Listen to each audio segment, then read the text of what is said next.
and the democratically elected government of Israel. In government, Mr. Speaker, we introduced sanctions to undermine Hamas and Palestinian Islamic Jihad. We also sanctioned extremist Israeli settlers who committed human rights abuses against Palestinian communities in the West Bank. And we welcome the new sanctions the Foreign Secretary has announced today on 4 IRGC Quds Force targets. Mr. Speaker, implementation of the UN Security Council Resolution 1701 remains our best hope of de-escalation and peace along the Blue Line. Resolution 1701 provides a roadmap which everyone should seek to follow, and we welcome the government's reaffirmation of its support for Resolution 1701. In relation to British nationals in Lebanon, it is very much our hope that since the House last considered this matter, shortly before the recess, the number of Brits who have registered their presence in Lebanon and departed from the country has risen. Mr. Speaker, I want to reiterate that the situation in the West Bank has also deteriorated and become yet more tense. While Israel must protect its vital security interests, we urge the Netanyahu government to do so in such a way that minimises the risk of yet further instability and escalation. Turning finally to the humanitarian crisis in Gaza, we want to convey our thanks to the WHO and UNICEF staff who have been racing to get polio vaccinations administered across Gaza. They are doing vital work during this agreed pause. And pauses offer the potential, Mr. Speaker, to get much-needed humanitarian aid in, but also a window to get the hostages out. And pauses can help create the conditions necessary to bring about a sustainable peace. And on the distribution of aid, we strongly support calls for watertight deconfliction processes and the utmost protection of aid workers. Humanitarian aid can only make a difference if it is properly and safely distributed. Guaranteed deconfliction for aid convoys and other humanitarian work is absolutely essential. It is by road and truck that aid must be able to reach Gaza by all routes. This should make humanitarian aid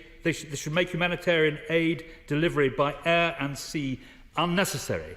Could the Foreign Secretary provide the House with more detail about how we are playing our part in international efforts to get more aid over the border to desperate people?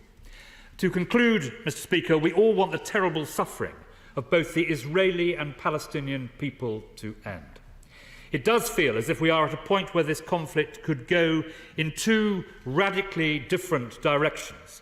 While the region faces a potential conflagration, it is also possible that cooler heads on all sides might prevail.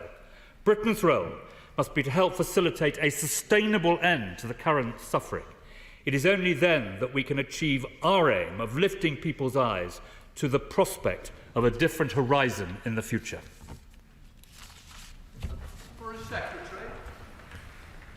Well, I'm grateful, Mr. Speaker, to the Shadow Foreign Secretary for the tone of his response. He will know, as well as anyone, that these are complex and sober questions, and it's right that the House can debate them in the appropriate tone and spirit this afternoon.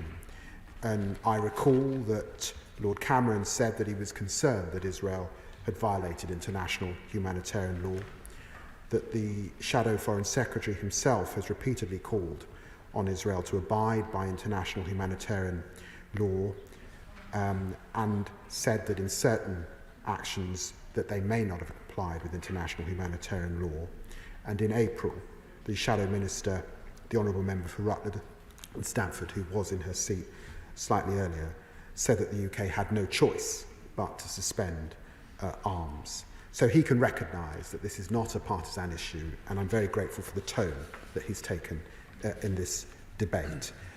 I have provided the House with a summary today on the issue of the way that I have made the assessment, and indeed in doing so I have been more transparent than any government has been in the past about decisions like this, because I recognise the exceptional public interest there is in this debate.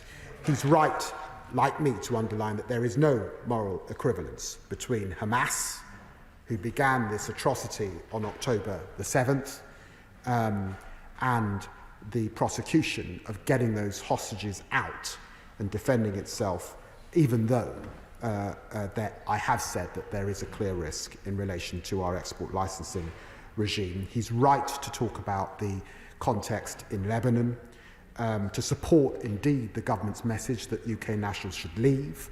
And let me assure him that I have not just visited Lebanon now on many occasions, but spoken to the Lebanese Prime Minister on 3 occasions just in the last few weeks. And of course, in the West Bank, we recognise the important security concerns of Israel, but we are deeply concerned with the way that we see these actions being prosecuted over the last few days, and we call for de-escalation. And of course, in terms of the situation in Gaza, successive foreign secretaries now have raised with the Israelis, and I raised it directly with Prime Minister Netanyahu, that not enough trucks are getting in. And it is still the case today, after 11 months of conflict, that not enough trucks are getting in.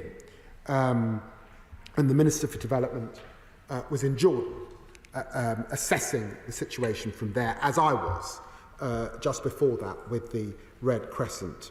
It has been important for us to demonstrate leadership in the UN and to press to get these pauses so the children of Gaza can be vaccinated against polio. We have that pause in place, I think, between 8 a.m. and 2 a.m. Or 2 p.m. In the afternoon, so that those children can get the vaccinations they need so that they don't suffer. John Butler. Thank you, Mr. Speaker. Thank you, Secretary of State, for your important statement today.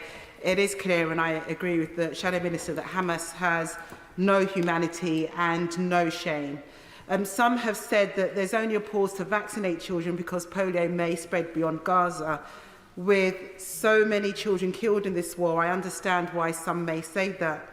The World Health Organization says that at least 90% of children under 10 must be immunized in a very short period of time. With that in mind, can the Secretary of State please tell the House what measures this government is taking to ensure further agreements are made to have a pause for as long as possible that both sides can adhere to? Well, I'm grateful to my honourable friend, and I was very pleased to meet with the member for Oxford East, with Dr. Tedros, who leads the World Health Organization, to discuss these issues and his particular concerns about disease and polio in the area. We continue to press for a ceasefire. We are working with all colleagues to get that ceasefire. Just before coming to this House, President Biden has confirmed that the ceasefire is within reach. And I urge all sides now to make that ceasefire happen and bring these horrors to an end and get those hostages out. Lib Dem spokesperson Layla Moran. Thank you, Mr. Speaker. This week we received the terrible news of the deaths of 6 Israeli hostages, among them Hirsch Goldberg-Polin, whose mother Rachel I met when I was last in Jerusalem. I cannot imagine her pain.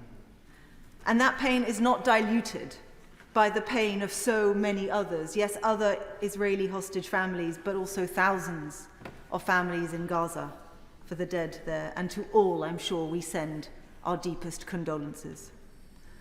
In the West Bank, we have seen horrific violence as Israeli forces launched an operation inside refugee camps, terrifying children in their beds and accused of breaking their own codes of conduct.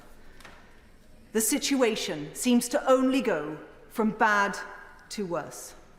So I welcome the Foreign Secretary's remarks about the suspension of some arms exports licenses to the IDF. But given the seriousness of the ICC and the ICJ cases, there remain questions about the many hundreds of others. So I look forward to reading the published summary. I urge the government to go further. Will they not ban goods produced in the illegal Israeli settlements? If the settlements are illegal, why are we allowing trade with them? And will they sanction Ben Gvir and Smotrich, as the EU's Joseph Borrell is considering? Or can he at least say that when it comes to violent extremists, nothing and no one is off the table? Speaking in December last year, Hirsch's mother, Rachel, said to the UN General Assembly, "We are at a crossroads." And when I say we, I don't mean Jews, Muslims or Christians, Americans, Palestinians, Europeans, Israelis, Ukrainian, Russians. I mean we humans.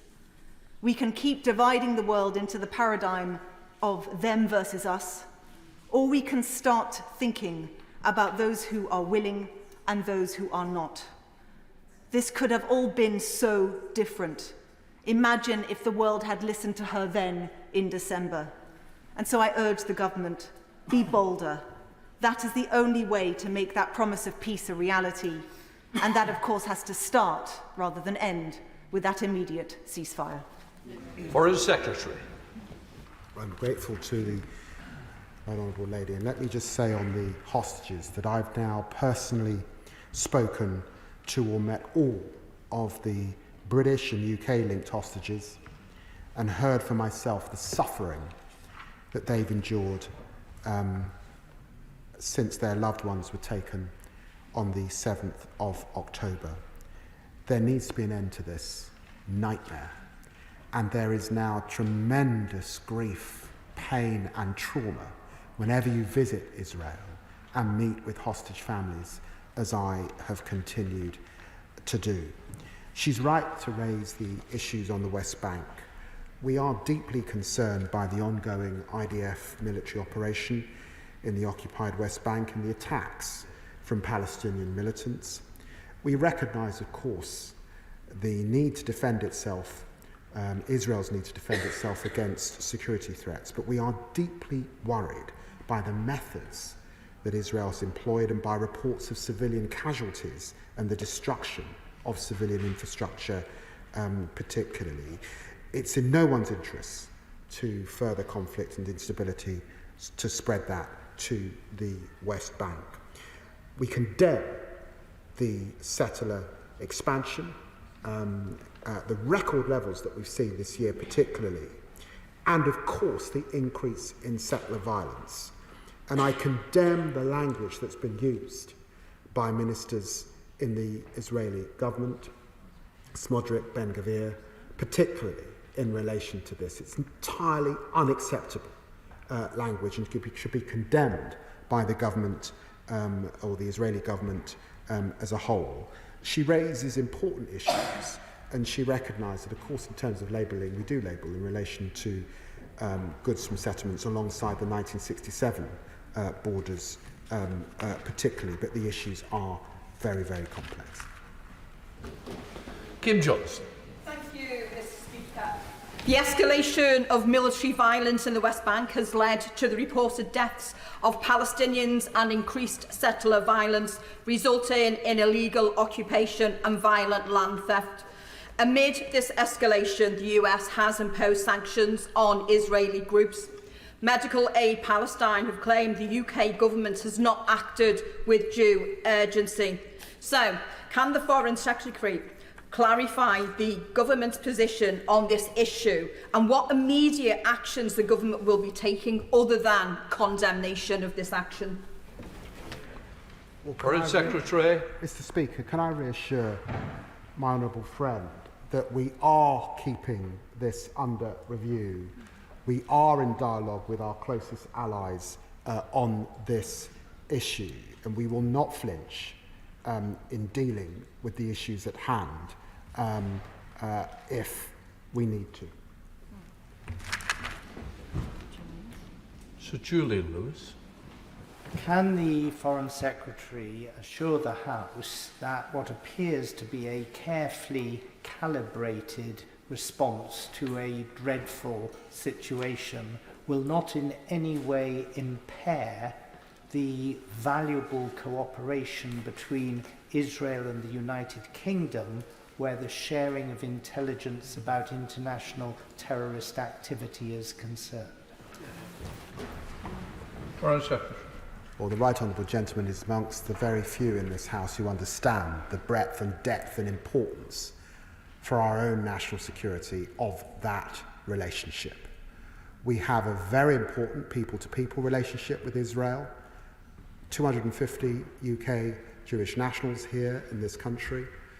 We have a very important trading relationship with Israel, but the cooperation on intelligence, military and security is essential, not just to our national interests, but to the global security of much of the world. And so I've made this decision with regret. It's in sorrow, not in anger. And he will understand that others, in fact Conservative governments, have gone for a full arms embargo. We have not done that today because we recognise with Hezbollah, with the Houthis, with Hamas, it is right that Israel has the means to defend itself. Emily Thornbury. Mr. Speaker, could my right honourable friend just reiterate the very important point, which is this is not an arms embargo on Israel.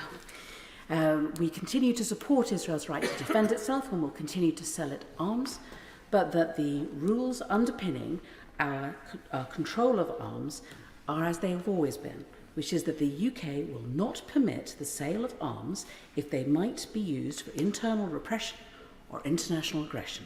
And for that reason, we have cut the number of arms export licences by 30. Secretary of State.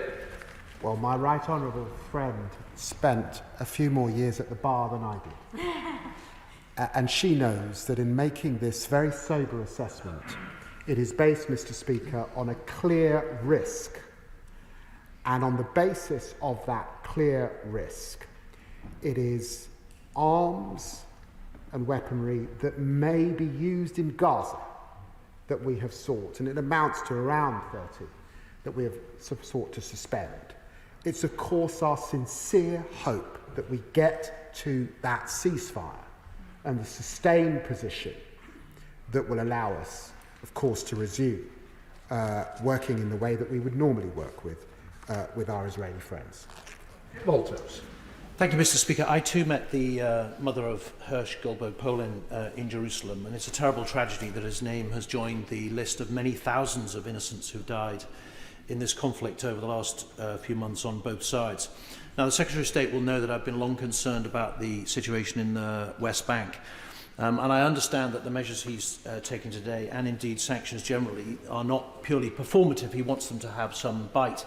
So I wanted to ask you about the case of Hilltop Youth today. This organisation, violent settler organisation, was sanctioned by the previous government earlier this year and was recently described as a bunch of terrorists by the head of the Internal Security Service in Israel. And yet our sanctions seemingly have had no impact on their behaviour or their conduct and the violent persecution that they're visiting upon innocent Palestinians in the West Bank. So will he consider extending our sanctions to those who support and sustain this organisation and others, both within Israel and externally? Because if we're going to be taken seriously on an international stage, whether it's in Iran, in the case of Iran, or these violent organisations, our measures have to have bite and effect, and at the moment, seemingly, they aren't. Foreign Secretary. Well, the right honourable gentleman who has raised these issues consistently in this House now over many years is absolutely right to draw focus to what is happening on the West Bank. And that is not because of the immediate violence that we've seen over the last 2 days. It's because the level of violence, the expansion, the sense of impunity that one sees when one is in the West Bank is of huge concern. Can I reassure him that I continue to work with allies and I continue to keep these matters under close review?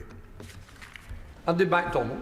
Thank you, Mr. Speaker. Thank the Foreign Secretary for his statement. I speak as a long-term friend of Palestine and an advocate of a two-state solution. I'm sure he'd agree with me when it comes to the release of hostages. We want to see all hostages released in their hundreds and thousands. But I'd ask him particularly what assessment he's made of the impact of his suspension of 30 of these licences, because Israel has shown little sign of responding to pressure from the outside world. And along with the Oxford and Abingdon What further steps is he prepared to take? Because we see in the West Bank these egregious behaviours, and is it really conscionable that Israel is going to respond in a favourable way to the limited but welcome announcement that he's made today? Foreign Secretary. What can I say to my honourable friend? I know the strength with which he talks about these issues and has talked consistently about them over many, many years. Let me just make clear that the announcement, Mr. Speaker, that I make today follows a process. It's a process that was set up by the last government in 2021. We have followed that process to the law, and that is why I'm here today. It is in no way to punish Israel. That is not the point of the process. It is to make sure that our export licensing regime remains amongst the very robust in the world. And I recognise what he says about the West Bank particularly, and it's why I went to the region just a few weeks ago once again. Brendan O'Hara. Thank you, Mr. Speaker, and I thank the Foreign Secretary for prior sight of the statement. And of course, we welcome anything which reduces the appalling death toll in Gaza and increasingly, sadly, in the West Bank. But this statement raises so many questions, which I will write to the Foreign Secretary about later. But could I press him on the issue of the UK recognising that the Netanyahu government's use of UK weapons poses a clear risk of the violation of international humanitarian law? You'll be aware that there is no legal definition between what is an offensive weapon and what is a defensive weapon. So why and on what basis, if there is, in his words, a clear risk of the violation of international humanitarian law, why has he not imposed a blanket ban on Israel until that risk has gone away completely? Foreign Secretary. Well, can I say to the honourable gentleman that we have one of the most robust export licensing regimes in the world. The process requires us to make an assessment about the clear risk in the theatre of conflict. And the theatre of conflict in relation to this is Gaza. And therefore we have made an assessment on the basis of the licences that could be used in Gaza, and I've made the announcement that I've made today. But I think that the honourable gentleman, in the thrust of his remarks, notwithstanding the concerns around international humanitarian law in that theatre of action, should recognise the real threats that Israel faces from Lebanese Hezbollah, should recognise what the Houthis are doing now in the Red Sea, and recently we saw this terrible attack on a Greek oil tanker just over the last few days, and recognise the long-standing relationship that this country has with Israel, and particularly in relation to intelligence and military accession that keeps much of the Middle East and the world safe. And it's for that basis that my remarks are measured, and I defend that. Laura Kirk-Smith. Thank you, Mr. Speaker, and I welcome the Foreign Secretary's decision to suspend certain arms sales to Israel.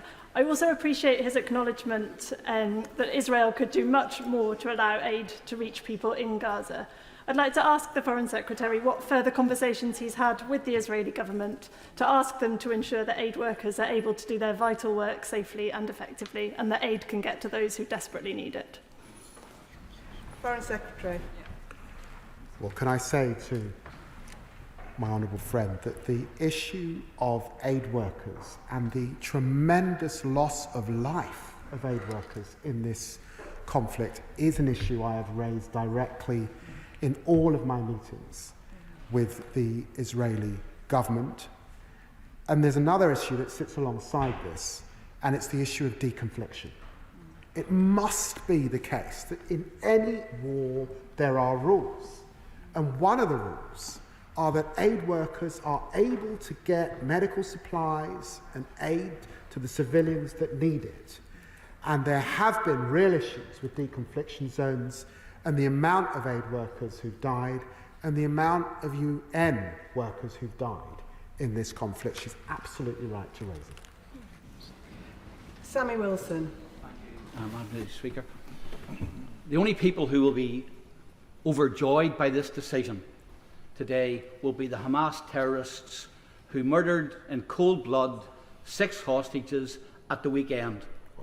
They have been handed a line of hope that this government will not stand firm in its defence of Israel's right to defend itself.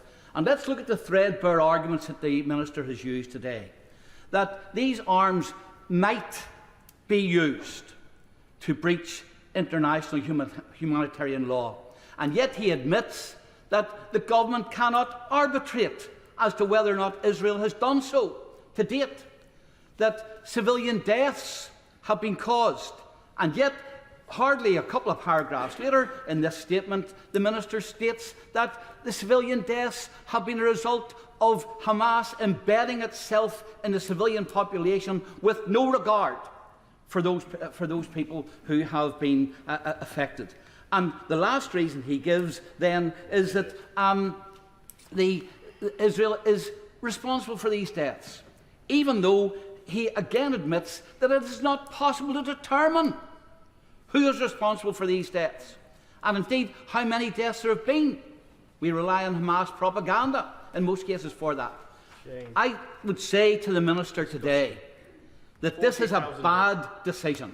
It is a decision which we will come to live to regret, and it's one which, unfortunately, I believe has been a result, maybe a lot of the pressure which Labour MPs have found in their seats as a result of Gaza protests. True. Well, can I say to the honourable gentleman that this party supported British fighters taking to the skies in defence of Israel when missiles were being delivered from Iran. We did that on April the 13th. This party supported the last government in their defence of Israel following the attacks we've seen from the Houthis in the Red Sea. And I would also remind him that I have not gone as far today as Margaret Thatcher went in 1982. Governments of both types, Vince Cable, Liberal Democrat, Gordon Brown, have had to make these difficult decisions. And I stand by both a party and, I hope, at a chamber that recognises the importance of international humanitarian law and the clear risk assessment that we have been required to make sure that we are not in breach of that as a country. Thank you, Madam Deputy Speaker. I welcome the government's decision to suspend certain arms licences to Israel. My constituents are horrified by the unimaginable and unacceptable suffering in Gaza and certainly would not want any British exports to contribute to it. And my constituents are also horrified by the unimaginable and unacceptable suffering of the hostages held for over 11 months now, many of whom who have been killed.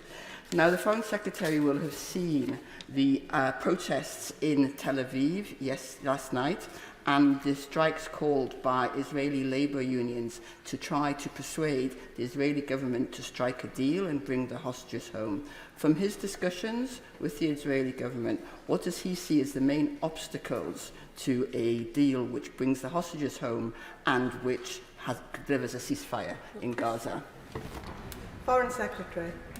Well, my honourable friend asks a very good question, and Madam Deputy Speaker, she's absolutely right.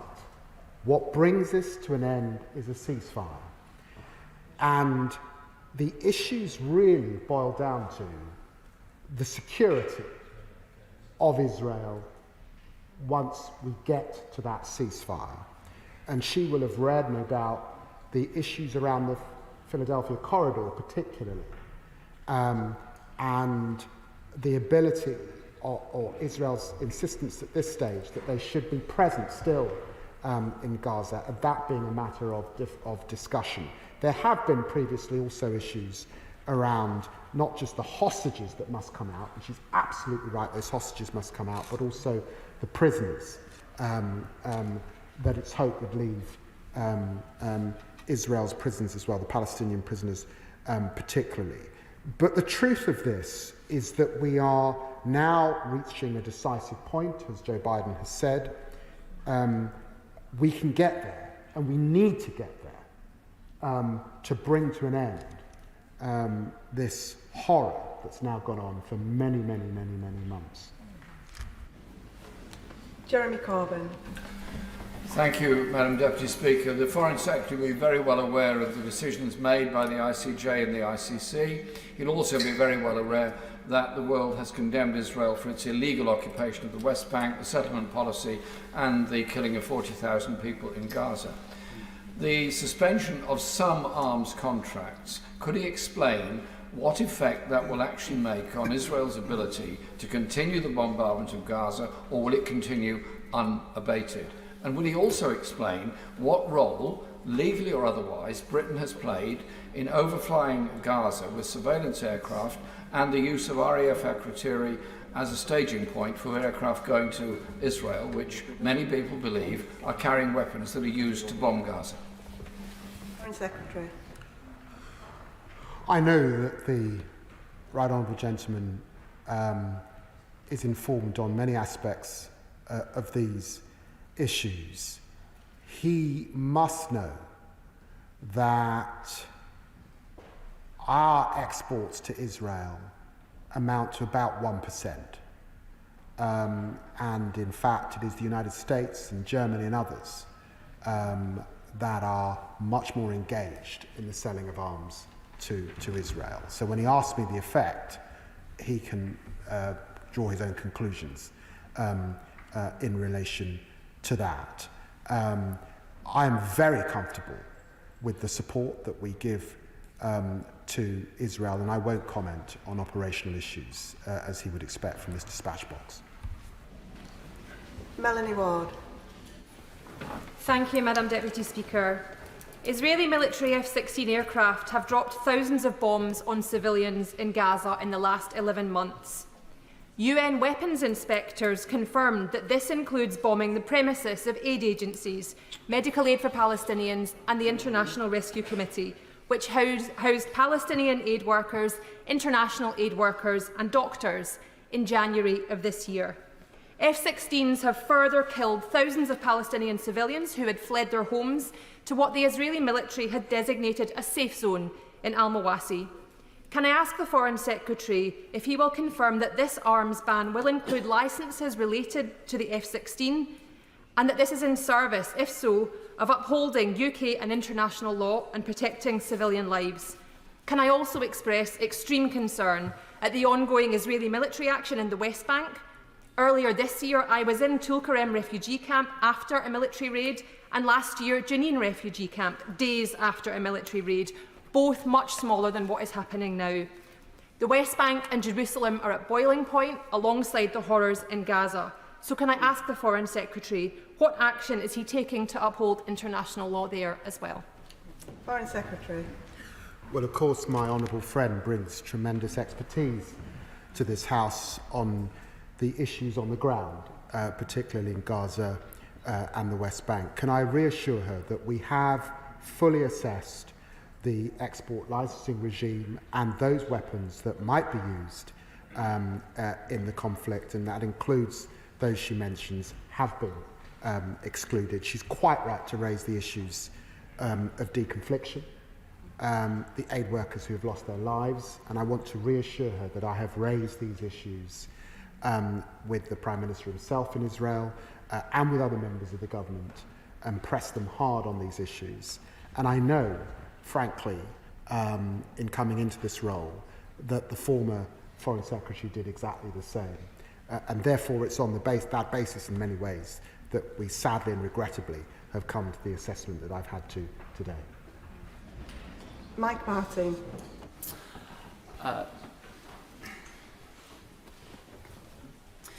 So we've had some very strong words from the Foreign Secretary today about how this war must end, and we've also heard words about how important it is that we have a ceasefire to do so, and I take him at his word. But looking forward, what levers does he have, and when is he going to pull them?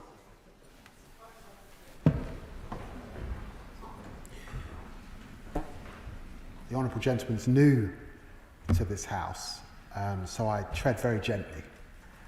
But I would urge him to reflect that in the end, to bring about peace, as we saw in Northern Ireland, you need partners for peace. And the principal partners here are Benjamin Netanyahu and Sinwar. And the deal that we have on the table can bring about that peace.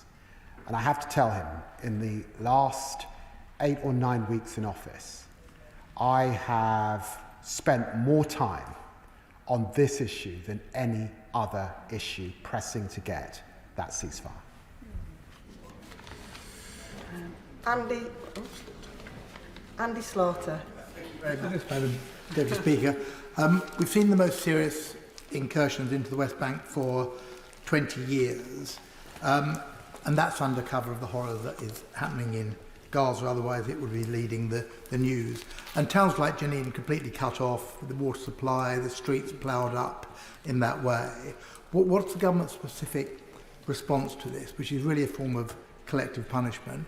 And has the Foreign Secretary looked at whether arms and equipment are being used specifically in the West Bank? Foreign Secretary. Well, can I say to my very good friend that the UK position is clear. Settlements are completely unacceptable and illegal under international law.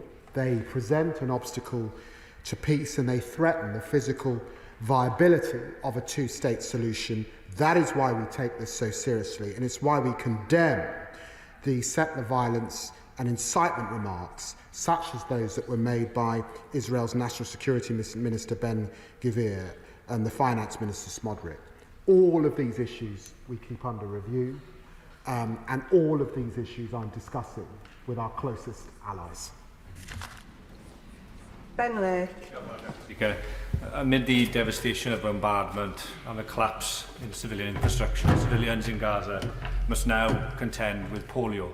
As has already been mentioned this afternoon, to be effective, the UN vaccination programme needs to attain some 90% population coverage. Can I ask the Foreign Secretary for his assessment of the initial progress of the scheme and what steps his government is taking to help facilitate a swift and hopefully effective rollout? Well done. Secretary. Well, I'm grateful to the question, Madam Deputy Speaker. It's horrendous that polio has returned after 2 decades of absence in Gaza. That is why we convened and pressed to get this pause, to get these children vaccinated in Gaza, so that we can not see a new flowering of that horrendous disease and affliction. And I hope he will commend the leadership that we've shown and the leadership we saw in the UN Security Council to bring about this vaccination programme in the last few days. John Pearce. Thank you, Madam Deputy Speaker.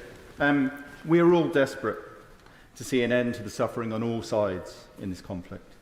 The Iranian regime and its proxies are one of the biggest barriers to ending that conflict and achieving a sustainable ceasefire. Will the Secretary of State agree with me that tackling the threat from Iran is vital, and will he update us on his plans to prescribe the IRGC? Foreign Secretary.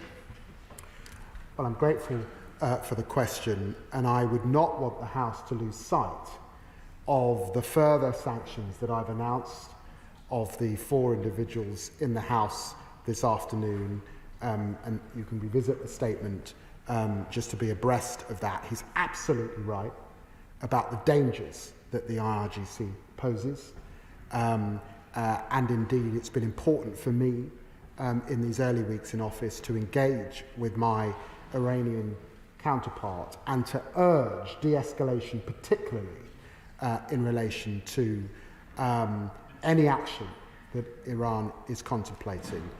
This remains the very, very biggest and most important of issues for us here in the UK. It is absolutely right to keep it centre stage. Ellie Chowns. Thank you, Madam Deputy Speaker.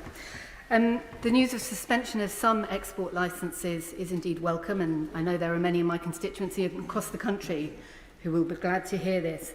But I'm alarmed that it seems that the principle underpinning criterion 2C is being inconsistently applied here, and in particular the justification that the Foreign Secretary has offered for not suspending licences for the F-35 appears inconsistent.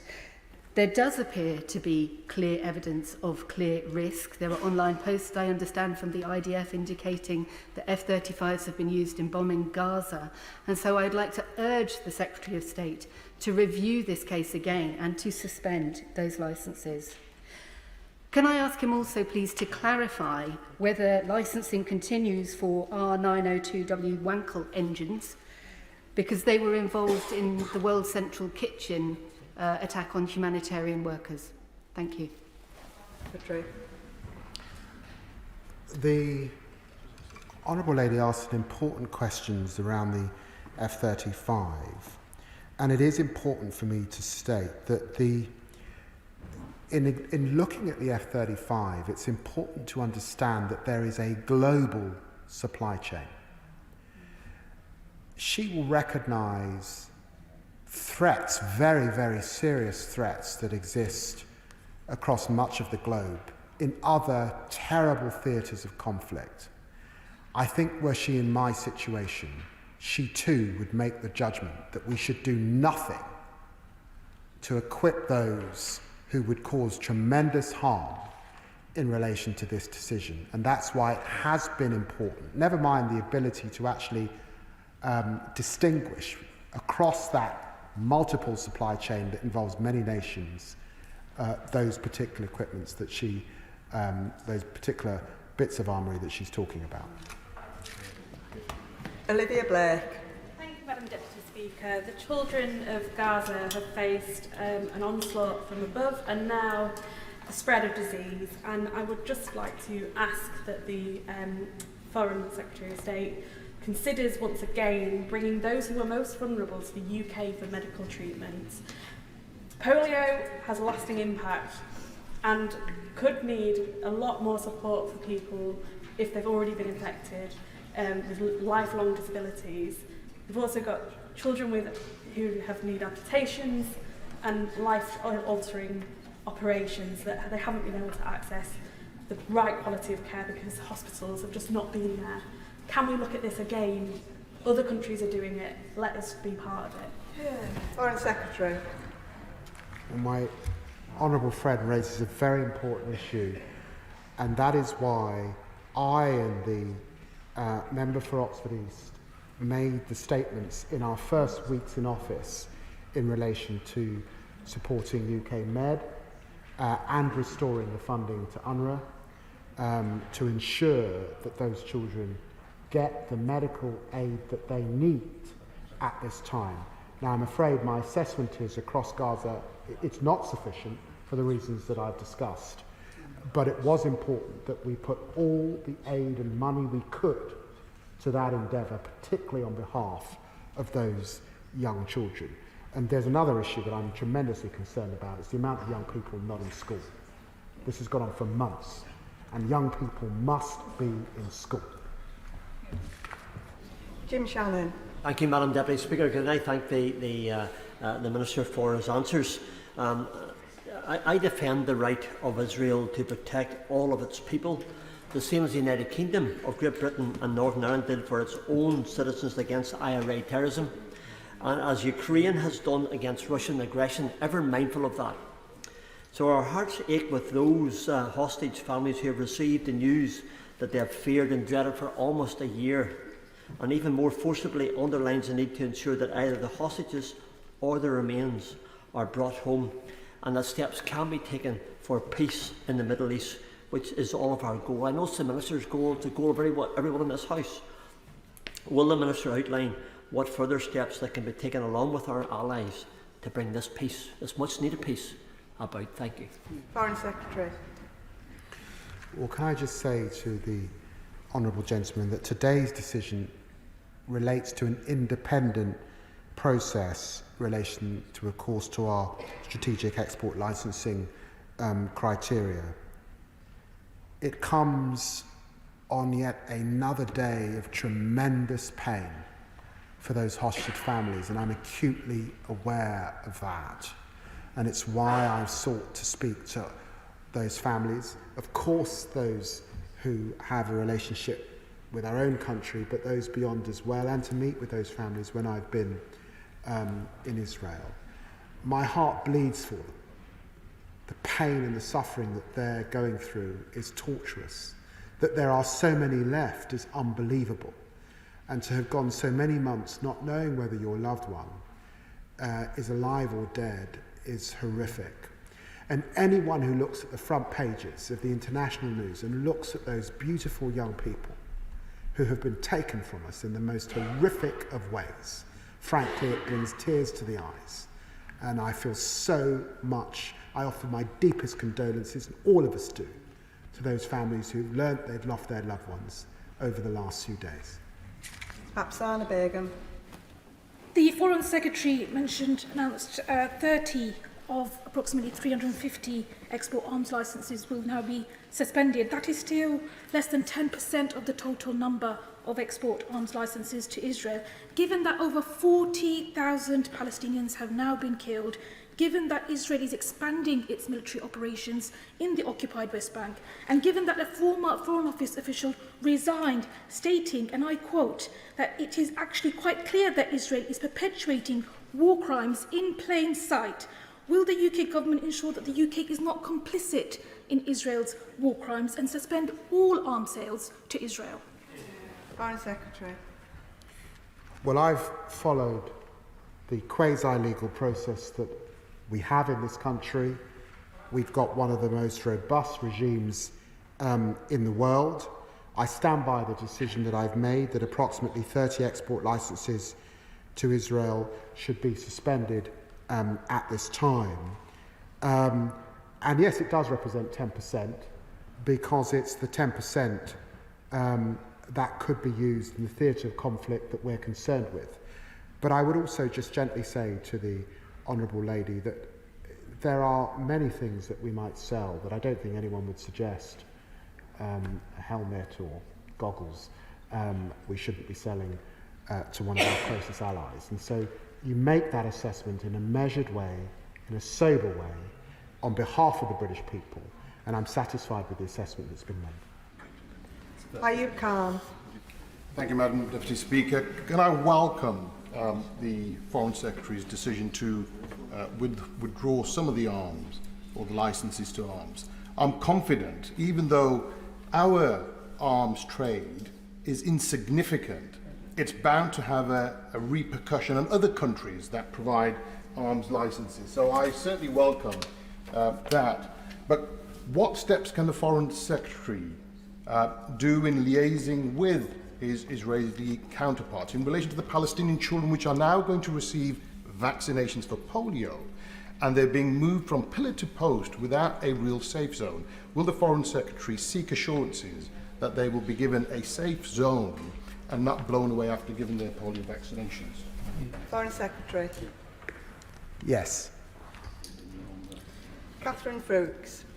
Thank you, Madam Deputy Speaker, and thank you, Foreign Secretary, for your statement. I absolutely share your pain, your horror and your dismay at the number of innocent civilians killed in Gaza. I received a letter from constituents under the banner of Families for a Ceasefire recently, signed by over 70 families in Monmouthshire, calling for a ceasefire and a ban on all arms sales to Israel. So I welcome the suspension of the 30 arms licences, but could my right honourable friend share with us when the further review of the remaining licences will be available, and also look at encouraging other countries around the world to do as we have done and suspend their licences to Israel? Thank you. Foreign Secretary. Well, I recognise that this is a really big issue for her constituents, and I recall being in Wales a few months ago and this being raised with both of us as an issue when I was in opposition and speaking on behalf of the opposition benches. Our regime is our regime. Different countries will have different arrangements, and it is for them democratically to determine those arrangements, and they will have made a range of different assessments. And she'll also understand that, as I said, there are really only 2 or 3 countries that sell substantial amounts to Israel, and we are not one of them, in truth. The assessment that has been reached, and regrettably today, I think should satisfy all those who've been concerned with any breaches of international humanitarian law on the basis of a clear risk, which is the export licensing criteria. As I said in my statement, it is not a judgment. It is not for me or the government or any of us in this place to act as judge and jury. That is a matter for the appropriate international courts and must be determined in the usual way. And so I just emphasise it's the clear risk judgment on our export licence regime that is required to make this judgment. Chris Murray. Thank you. I welcome the government statement today, and I know that many of my constituency will as well. Our overwhelming priority must be an immediate ceasefire in Gaza. Does the Foreign Secretary agree with me that both sides must come to a table to end this conflict, and will the Foreign Office strain every diplomatic sinew to effect it? Foreign Secretary.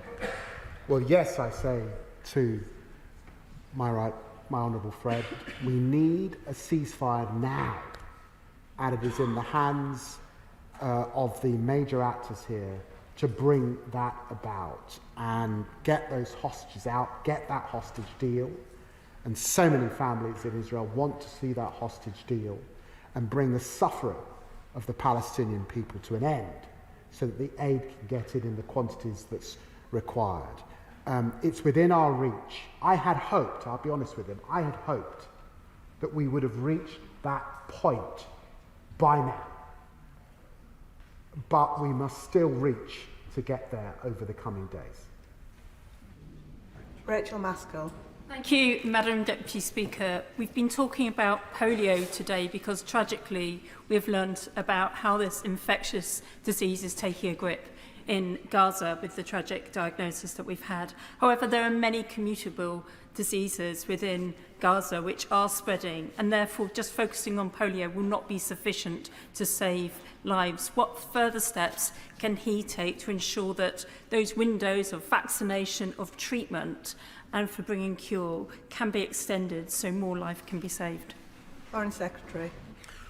Well, I'm very grateful to my honourable friend for raising these issues. Can I assure her that myself and my colleague, the member for Oxford East, are on these issues, that our support for all medical aid in Gaza is paramount, and that sitting alongside the medical context, of course, is the nutrition context and the threat of famine and starvation, particularly, that leads to so many medical ailments. So she's right to emphasise these issues, and I can only say to her that we continue to work, particularly the UK particularly works on this front.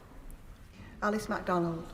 Thank you, Madam Deputy Speaker. The Foreign Secretary rightly said in his statement that famine is looming ever larger in Gaza and, of course, just mentioned the issue of hunger and malnutrition. Yet the World Food Programme has only managed to bring in half the aid needed, and indeed recently suspended movements of its staff after they came under attack. Can the Foreign Secretary expand on the assessment of hunger and malnutrition levels in Gaza and the specific action that the government is taking to push for unimpeded access to food aid? Foreign Secretary.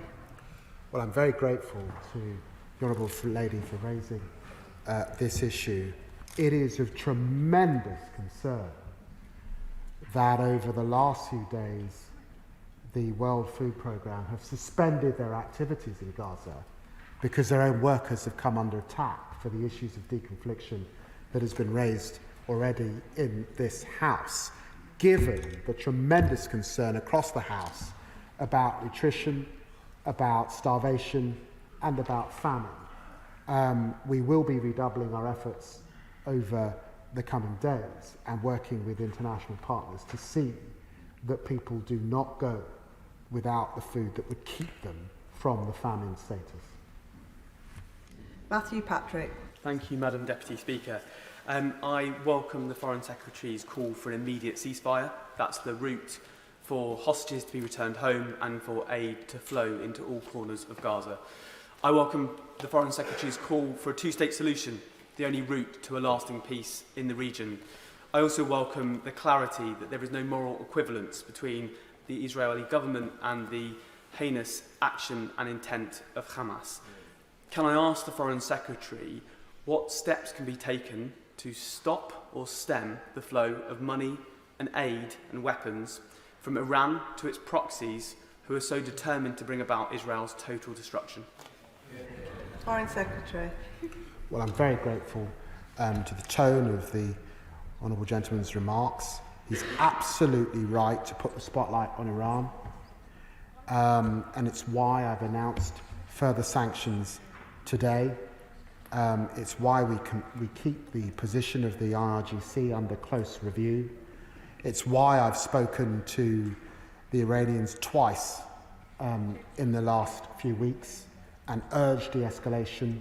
It's why also I've been to Lebanon and met with the Prime Minister, the Speaker and others, and those who could get messages to Hezbollah.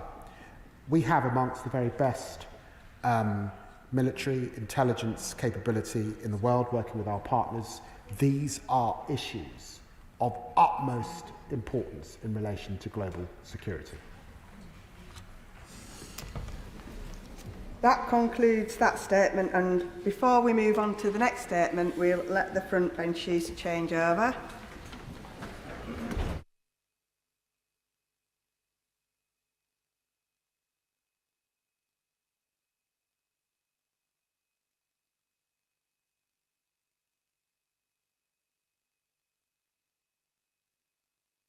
Before I call the Home Secretary to make her statement, I will remind the House that several hundred people have been charged with criminal offences relating to these disturbances. Most of these cases are still before the courts.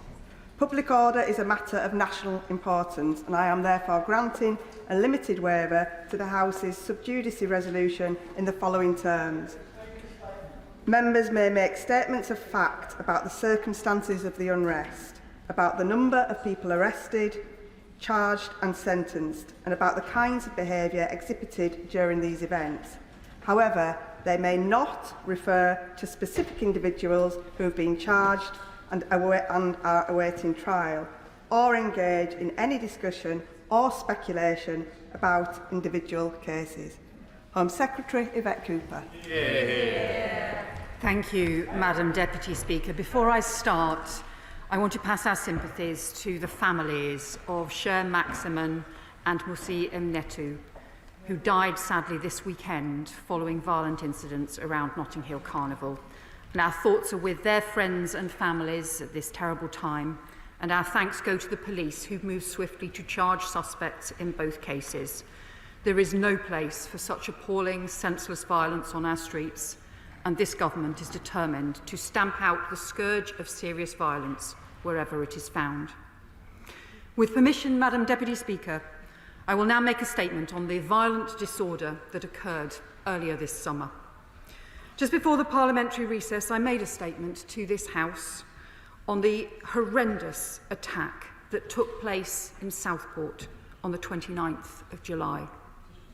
5 weeks on, our hearts still ache for the 3 precious little girls who lost their lives, for their loved ones, and for the other children who were injured or endured unspeakable horror that day. The House will know that a suspect has been charged and the investigation into the attack is ongoing. Those grieving families, the Southport community and the country will need answers, but for that reason the legal process must now take its course. That day in the House, all of us came together in sorrow and in solidarity with the families and with the people of Southport. And I spoke of the bravery, the compassion and the distress of the police, the paramedics and the firefighters that I had met that morning who were first on the scene. So it is truly appalling that within hours of that statement, those same Southport police were facing the most disgraceful, violent attacks from criminals and thugs. Police officers pelted with bricks and bottles, the local mosque, a place of worship, subjected to violent attack. And while millions of decent people across the country were praying for bereaved families A criminal minority of thugs and extremists saw only an opportunity to hijack a town's grief. The Merseyside Chief Constable, Serena Kennedy, spoke at the funeral of Alice de Silva Aguiar, and she said she hoped that anyone taking part in the violent disorder was hanging their head in shame at the pain that they had caused the bereaved family. In the days that followed, we saw further disgraceful violent disorder in a number of towns and cities, repeated attacks on the very police officers whose job it is to keep communities safe, over 100 officers injured. In Sunderland, a citizens' advice branch set alight. In Liverpool, a library and vital community hub was torched. In Hull, shops were looted and a mosque was targeted. In Rotherham, a hotel used as asylum accommodation was set alight when people were inside. In Bolton, clashes between rival groups involved fireworks and bottles thrown. And we saw people targeted on the streets because of the colour of their skin.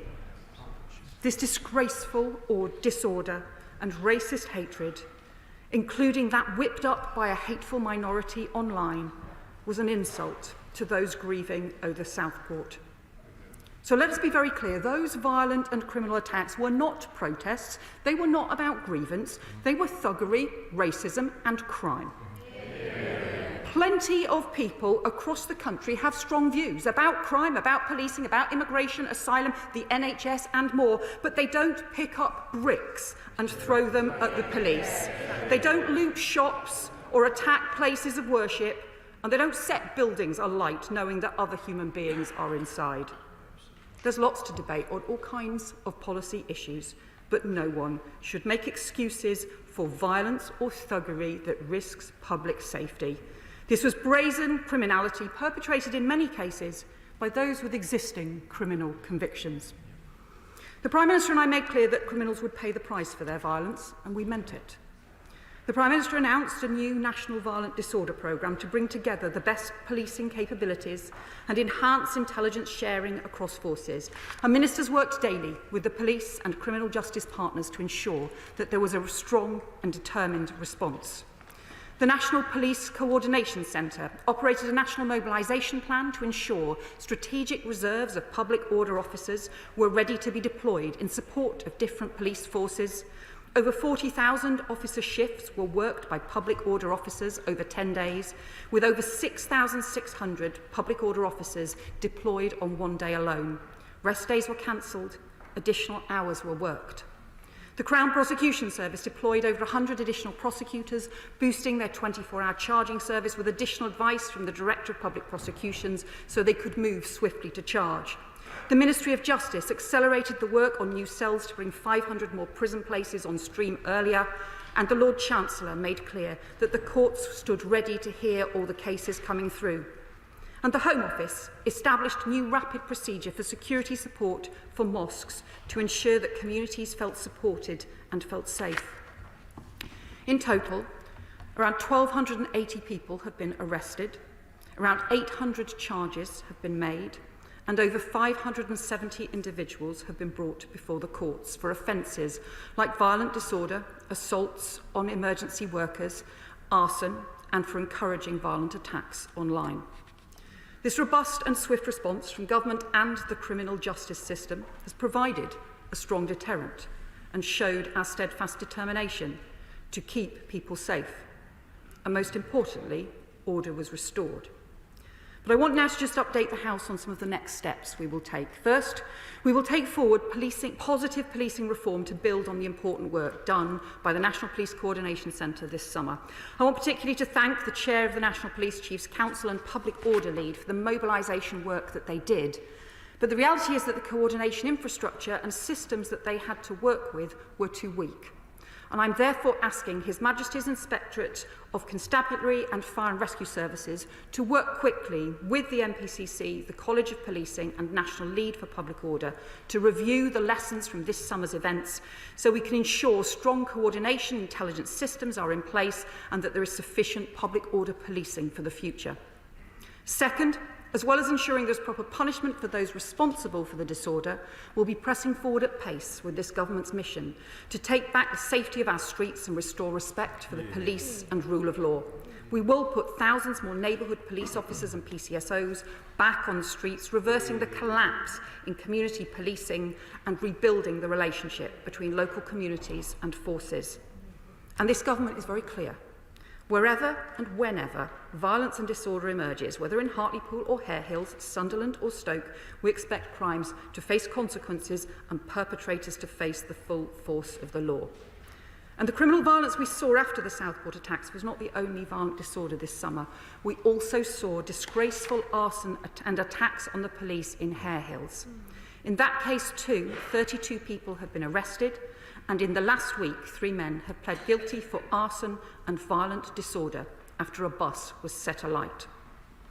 But third, I've been concerned for a long time not enough is being done to counter extremism, including both Islamist extremism and far-right extremism, as there's been no proper strategy in place since 2015. I have ordered a rapid review of extremism to ensure we have the strongest possible response to poisonous ideologies that corrode community cohesion and fray the fabric of our democracy. And alongside that, the Deputy Prime Minister is overseeing cross-government work to consider how we support our communities and address issues of cohesion in the longer term. Fourth, the Secretary of State for Science, Innovation and Technology will strengthen the requirements for social media companies to take responsibility for the poison proliferated on their platforms with the rollout of the measures in the Online Safety Act, and we will continue to be clear that criminal content online results in criminal sanctions offline. And fifth, we stand ready to support the police through the Special Grant for Policing, and the Home Office will work with police and crime commissioners to ensure that the Riot Compensation Act works effectively in the areas that are affected. Madam Deputy Speaker, the country recoiled in horror at the scenes of violence and disorder in some cities and towns earlier in this summer. But let there be no doubt, the minority of criminal and thugs who sought to cause havoc do not represent Britain. Instead, across the country, we saw decent people coming together to support each other, to clean up the damage, to rebuild communities. The bricklayers who repaired the wall of the Southport Mosque, the residents who donated funds and books to restock the Spellow Library, the volunteers in Sunderland who found a new site to offer community advice, and there are so many more examples.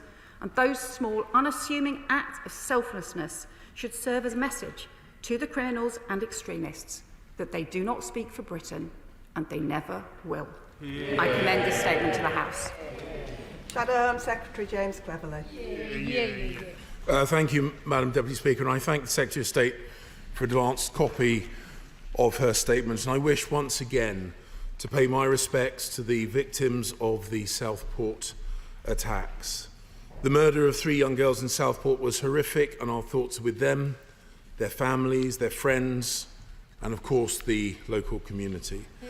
My thoughts are also with the families and friends of those who were killed at the Notting Hill Carnival. The government and Mayor of London must do more to end the criminality and violence which too regularly mars this event, and they must bring forward credible plans to improve the safety of this well ahead of next year's carnivals.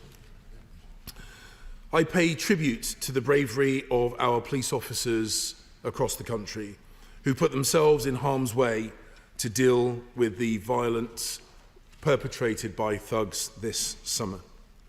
There is not and can never be any excuse, justification or rationale for the violent disorder that we have seen. We cannot and will not let rioting thugs or extremists win.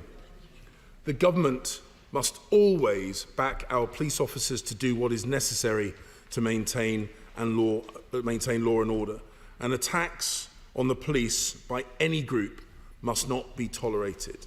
And intimidation of the public or the media cannot be allowed. So does the Home Secretary now see that the comments made by one of her own ministers at the time of the riots, seemingly making excuses for armed thugs intimidating the media, undermines the government's credibility, reinforces the accusations of bias, and puts people, including police officers, at increased risk?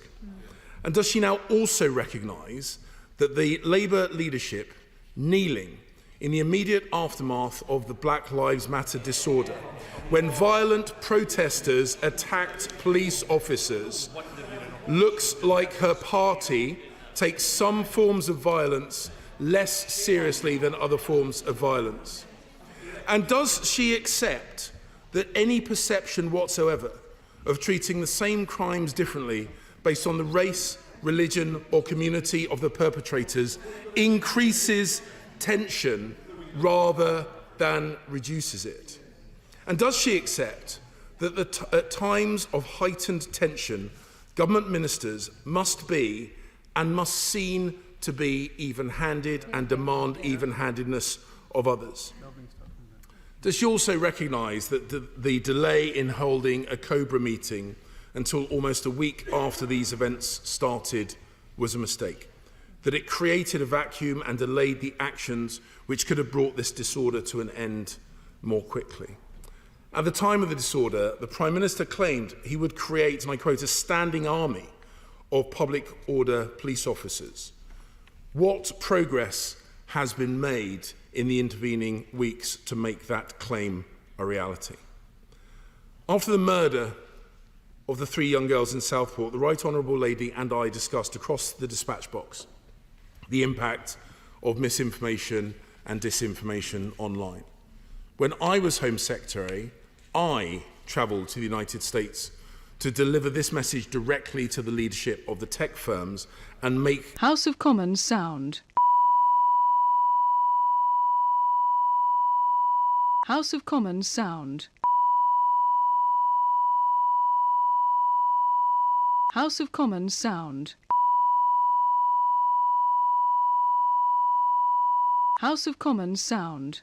Introduced by the Conservative government when I was on her side of the House, to ensure that the police are able to take firm action and clamp down on crime with all the force that the law allows, without the fear of being strung up for years in endless investigations. In government, we recruited 20,000 new police officers, but they will be hampered in their work if they do not feel supported by the government when they take the firm action needed to keep the people of this country safe. Violence has absolutely no place on our streets. Anyone who engages in violent disorder or commits violent crimes must face the full force of the law, no matter who they are. And we will continue to hold the government to account to ensure that they deal with disorder swiftly, effectively, fairly, and even-handedly. Thank you, Madam Deputy Speaker. Well, look, I welcome, obviously, the Shadow Home Secretary's words of support for the Southport families and his reassertion that there can be no excuse for violent disorder.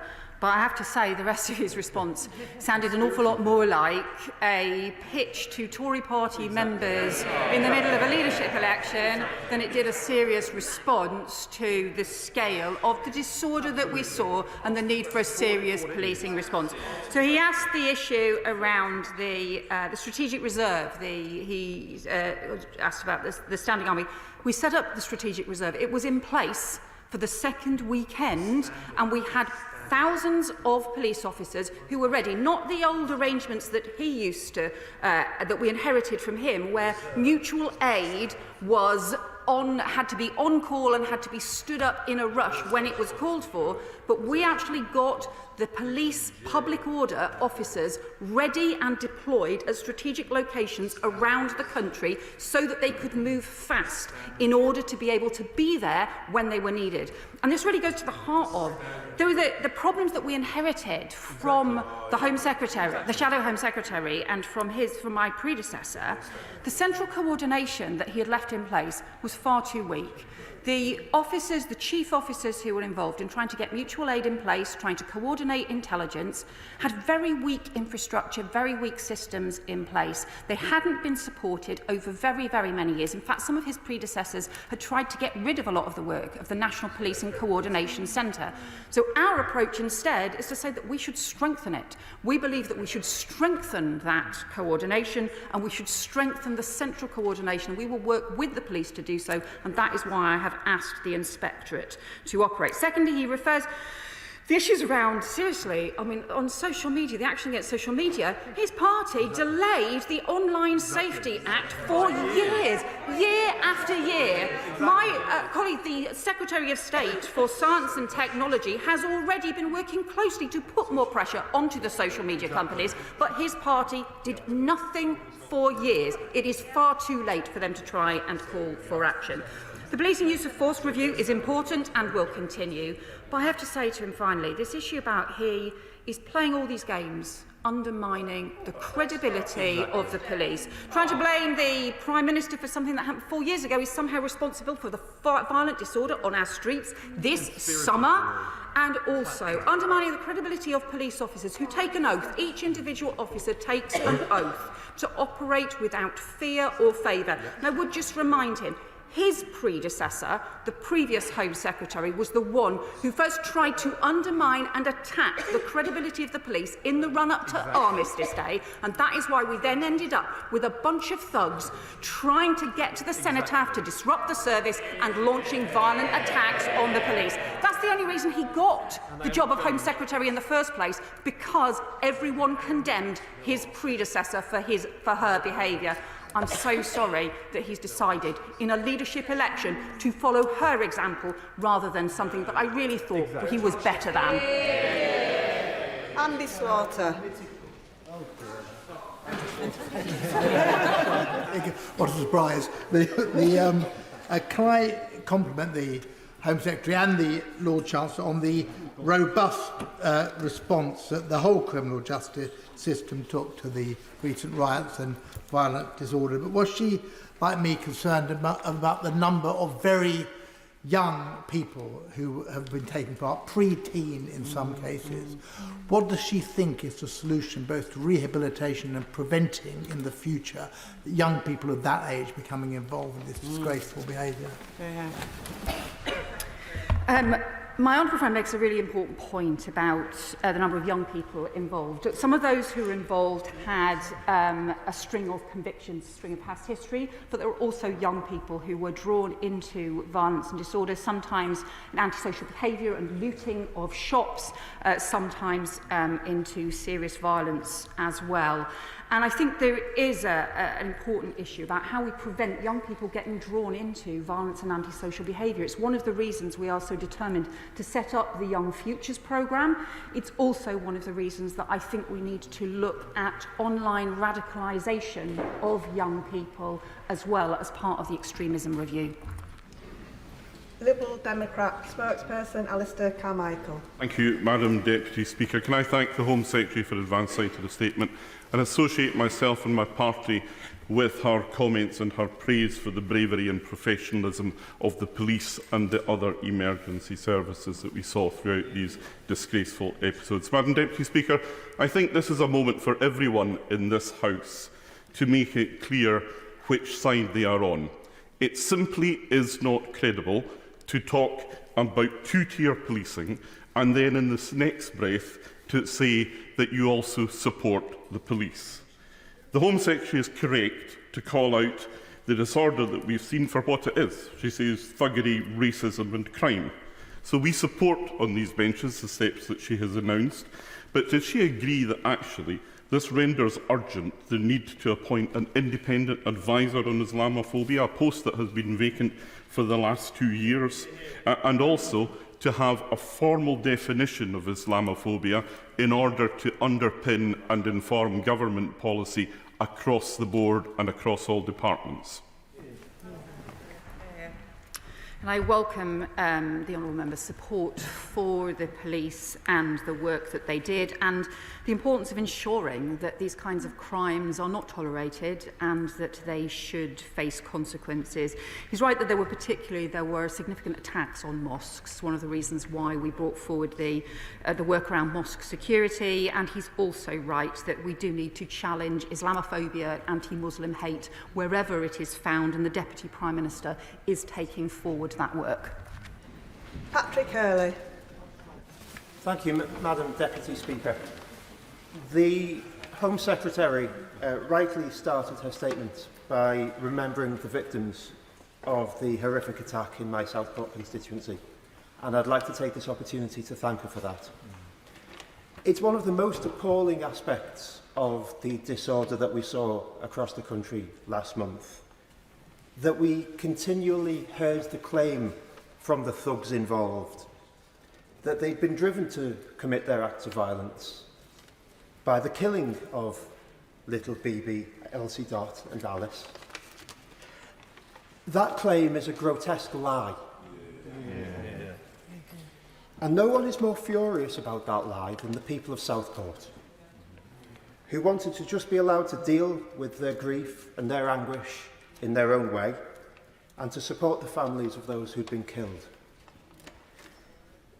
It's no surprise to me that some of the targets of the violence were places of worship, Citizens Advice Bureau, a library. These are the places where communities go when they heal each other, when they are driven to improve each other and driven to improve themselves. And the thugs who attacked those targets set their face against that community self-improvement. So it's no surprise that they were the targets that they attacked.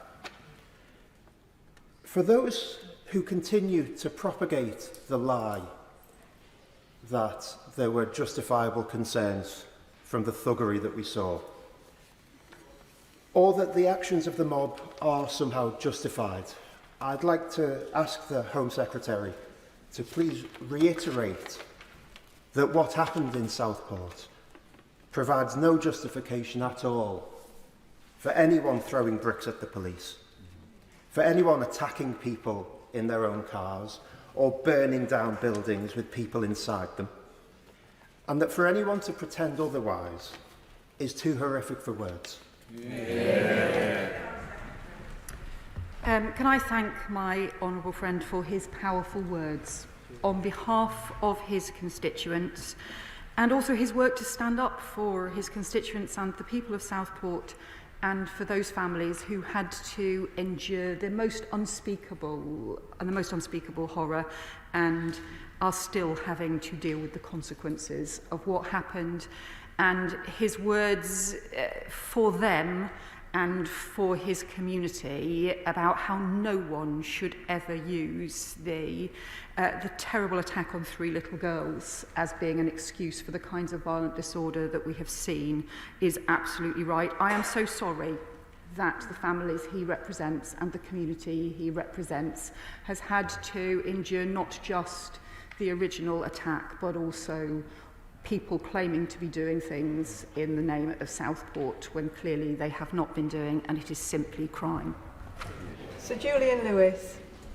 The Home Secretary agree that one of the reasons why what might be called her shock and awe policy successfully shut down the violence so quickly was the speed with which the offenders were brought before the courts and sentenced. And if she does agree with that as a deterrent for the future, how can that model be adapted in other areas of justice? I think the Honourable Member makes a really important point here, because there's no doubt that the swift response, the policing swift response, the prosecution swift response and the criminal justice system swift response clearly had a very strong impact and clearly was a deterrent and an overwhelming signal to people that if they get involved in disorder, they will pay the price. And he's right, really the implicit thing in his question is that there are long delays. in the criminal justice system at the moment. We have seen long delays, often in prosecutions. It's why it's one of the things that we are keen to work closely on is the better cooperation between policing and the prosecution, CPS, in order to be able to remove some of the bureaucracy in place, in order to be able to speed up charges. But it's why we do recognise there has been a lot of damage to the criminal justice system. We do need to turn that round because that is fundamental to respect for the rule of law. Dawn Butler. Thank you, Madam Deputy Speaker. Can I just put on record what a powerful statement from the Honourable Member from Southport. There is no excuse to be racist or to use the innocent lives of Elsie, Alison and Bibi. Thank you, my honourable friend, for mentioning Chair Maximum and Musi Imnetu. And it is important in this House that we're all mindful about the language that we use and when we use it and how we use it, especially when we're referring to immigration and migration. And it is also important that we not only talk about thuggery, racism, but also Islamophobia. The rise in racism is frightening. And Love Music, Hate Racism are doing a lot of work around raging against hate. And I hope my right honourable friends will help and encourage them in that work. And will my honourable friend agree with me that we do need stronger regulations around social media companies? Well, I welcome the points that my honourable friend has made. And I think one of the really most troubling things that we saw during those days of violence disorder was people feeling fearful to be out on the streets because of the colour of their skin. And that should never happen in our country. And that is why we do have to challenge racism, we do have to challenge extremism wherever it is found. My honourable friend, the Secretary of State, Right Honourable friend, the Secretary of State for Science and Technology, is bringing forward the measures in the Online Safety Act, which will require social media companies to take action where there is criminal content. There has been considerable concern about criminal content remaining online, and we do need the social media companies to take responsibility for that. Gavin Robinson. Madam Deputy Speaker, and welcome to the Chair. Can I agree with the Home Secretary about her condemnation of violence, and indeed I suspect her unwillingness to open up this statement because she wants the voice of this House to be one of condemnation of violence. She is right about that, and she will know that the streets of Northern Ireland faced the same difficulties that England faced over the course of the summer. Almost 20 PSNI officers injured on our streets, and they benefited from the mutual aid support from Police Scotland during that time. She's not responsible for policing in Northern Ireland, but she is responsible for immigration policy throughout the United Kingdom. Can I ask her at some stage to indicate to this House and to the country what steps she will take to repair the damage of the last government through the Illegal Migration Act and the Safety of Rwanda Act, which specifically for the first time now do not apply in Northern Ireland following court judgment because of the Windsor Framework. We no longer have a uniform immigration policy in this country. And can I ask her as Home Secretary what steps she will take to address that? Can I first join the honourable member in condemning the appalling violent disorder that we saw on the streets of Belfast, and the disorder that we saw in Northern Ireland, and also to welcome the support from Police Scotland and the mutual aid that took place. He raises important issues about immigration policy. I'm very happy to debate those, also to talk to him directly further about this. It's important. There are a whole series of areas where reforms are going to be needed, and there's an important debate to take place around border security, around the asylum system, around the way immigration rules operate and so on, where there are reforms that this government wants to bring forward. I simply think that it is really important that no one excuses the kind of violent disorder we saw as being somehow related to issues about policy, where lots of people have really strong views about immigration policy. They don't pick up bricks and throw them at the police. Jonathan Brash. Madam Deputy Speaker, the violence that took place in my constituency of Hartlepool on the 31st of July was perpetrated by a minority of violent thugs, and I would like to place on record my thanks to the police, some of whom ended up in hospital that evening as a result of them defending their town and the people who live there. It's undoubtedly the case that the violence that we saw was fueled by the lies and misinformation that are largely, although not exclusively, perpetrated online.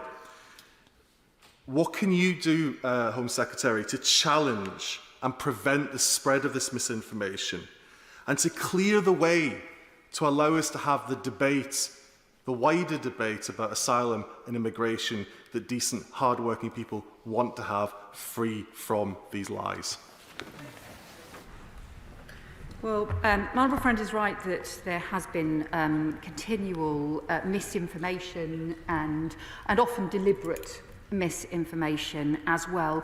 I would also say, though, that I think those who made the decision to choose to get involved in violent disorder, attacks on the police, attacks on shops, the looting, the disgraceful attacks, they have to take responsibility for their own actions. They cannot blame things that they saw online for that. They have to take responsibility for their own actions. But equally, we have also been made clear that what is criminal offline is also criminal online, and there is important responsibility on those posting online, but also the social media companies to make sure that criminal content is taken down. He's also right, we should be able to have a serious debate about issues around immigration, about issues around asylum, about issues around the stronger border controls, for example, that this government wants to see and to bring in. But I do think that is separate from the kind of violent disorder that we saw, and nobody should use policy issues around crime and policing, around any issue, as being any kind of excuse for violence on our streets. Joy Morrissey. Thank you, Madam Speaker. What percentage of these cases were dealt with by district judges rather than the lay magistrate, and where was that change made within the CPS, and will those changes be applied to new disorders, for example, committed by Extinction Rebellion or Just Stop Oil, and will they be applied to the Manchester Airport incident? So the Honourable Member will know that the charging decisions and also which courts take the decisions is obviously not a matter for government, rightly so. These are independent matters, both for the CPS and for the courts and for the judicial system.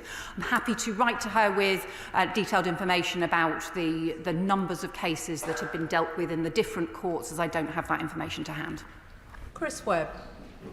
Thank you, Madam Deputy Speaker. I'd like to extend my gratitude to the Home Secretary for her statement and echo her acknowledgement for the remarkable courage and dedication of the police.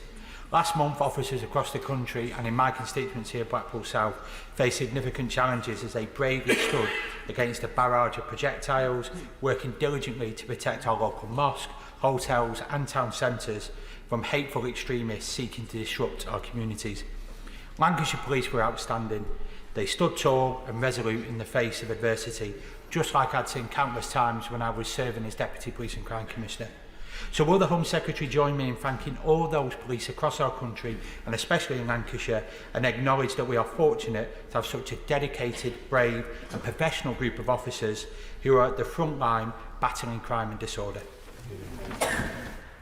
And I welcome the points that my honourable friend has made, and just put on record my strong gratitude towards police officers across the country and my tribute to them. Officers who gave up their rest days, who worked additional overtime, who were particularly stretched during that period in August to make sure that they had enough public order trained police on the streets. They did a remarkable job, and all of us should show them our gratitude and our support. Pete Wishart. Madam Deputy Speaker, I think first of all we in Scotland are grateful that we were spared any of the violence that we saw throughout the rest of the United Kingdom. But where she says she wants a debate, does she accept that the way that immigrants and asylum seekers are being portrayed by a whole host of political voices has helped to foster and ferment and even encourage some of the scenes that we witnessed? And those that have been whipping up this type of activity must be held to account, as are those that peddled the misinformation. And will she also help that debate by talking a little bit more positively about immigration, stop demonising asylum seekers, and will she try and encourage that we do have that debate, but it's a better debate? Well, I certainly think we should have sort of honest and practical debates about issues rather than debates that end up being lost in rhetoric and often losing sight of the facts and the practical issues as well.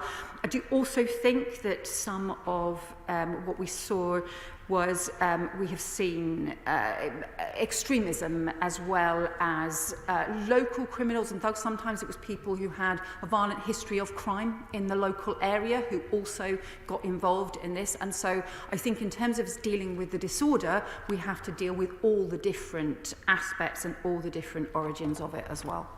Stella Creasy. Thank you, Madam Deputy Speaker. I'm grateful for the strong leadership that the Home Secretary has shown on this, and the truth is these events did not happen in a vacuum. That's why after 3 days of distress and panic in Walthamstow, because somebody published a list suggesting that thugs were going to come to our community, thousands of people took to our streets. They stood with members of our local mosques and churches, holding hands with them to keep them safe. They helped businesses board up their properties. We even had knitters against Nazis. But the truth is, we know in Walthamstow, which is we're grateful for that solidarity, that the fear endures even after the immediate threat has gone. And that is the challenge that we have to deal with in this place. Those people who promote anger rather than answers to the challenges that we face in our society. The Home Secretary has talked about a review. Can she set out for us actually what she means by far-right extremism and what we will mean by these terms? Because those details matter in being able to have these debates and give confidence to those communities that are targeted that we stand with them, as we did in Walthamstow that day, and we will do every day. I thank my honourable friend for her question. Look, nobody in Britain should ever feel afraid because of the colour of their skin.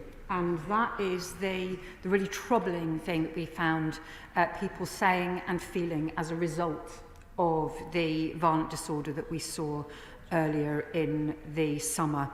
I have set up a review around countering extremism. I have had concerns for a long time that not enough is being done to counter extremism in this country, and that means both the far-right extremism and also Islamist extremism and some of the other forms of changing extremism that don't fit necessarily into the same clear, more historic categories.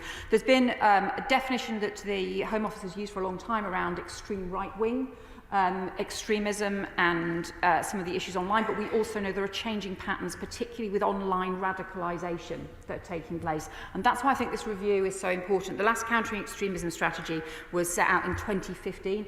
So much has changed since then, especially around online radicalisation, but we need to tackle all forms of extremism and violent hatred because it's too important to our well-being as a democracy and who we are as a country. We have always stood against that kind of extremism. We must continue to do so. Lee Anderson. Thank you, Madam Deputy Speaker. Now, the amount of stabbings and deaths by stabbings in this country is reaching shocking levels. Now, we've seen the Home Secretary and the Prime Minister over the past few weeks have fast-tracked these violent criminals on these riots, got them in the courts and in prison within 2 weeks. Isn't it about time we did the same with these yobbos, these thugs that are carrying knives? Well, I say to the honourable member, I welcome his support for the speedy response from the police and criminal justice system to the violence that we've seen on our streets. And I agree with him that I think it is a serious problem that we have inherited such huge long delays in the criminal justice system and the ability to get cases very swiftly to court. That is particularly the issues around knife crime, which again, knife crime has substantially increased in recent years, and it is why the newly elected Labour government has made halving knife crime part of our mission for safer streets across this country.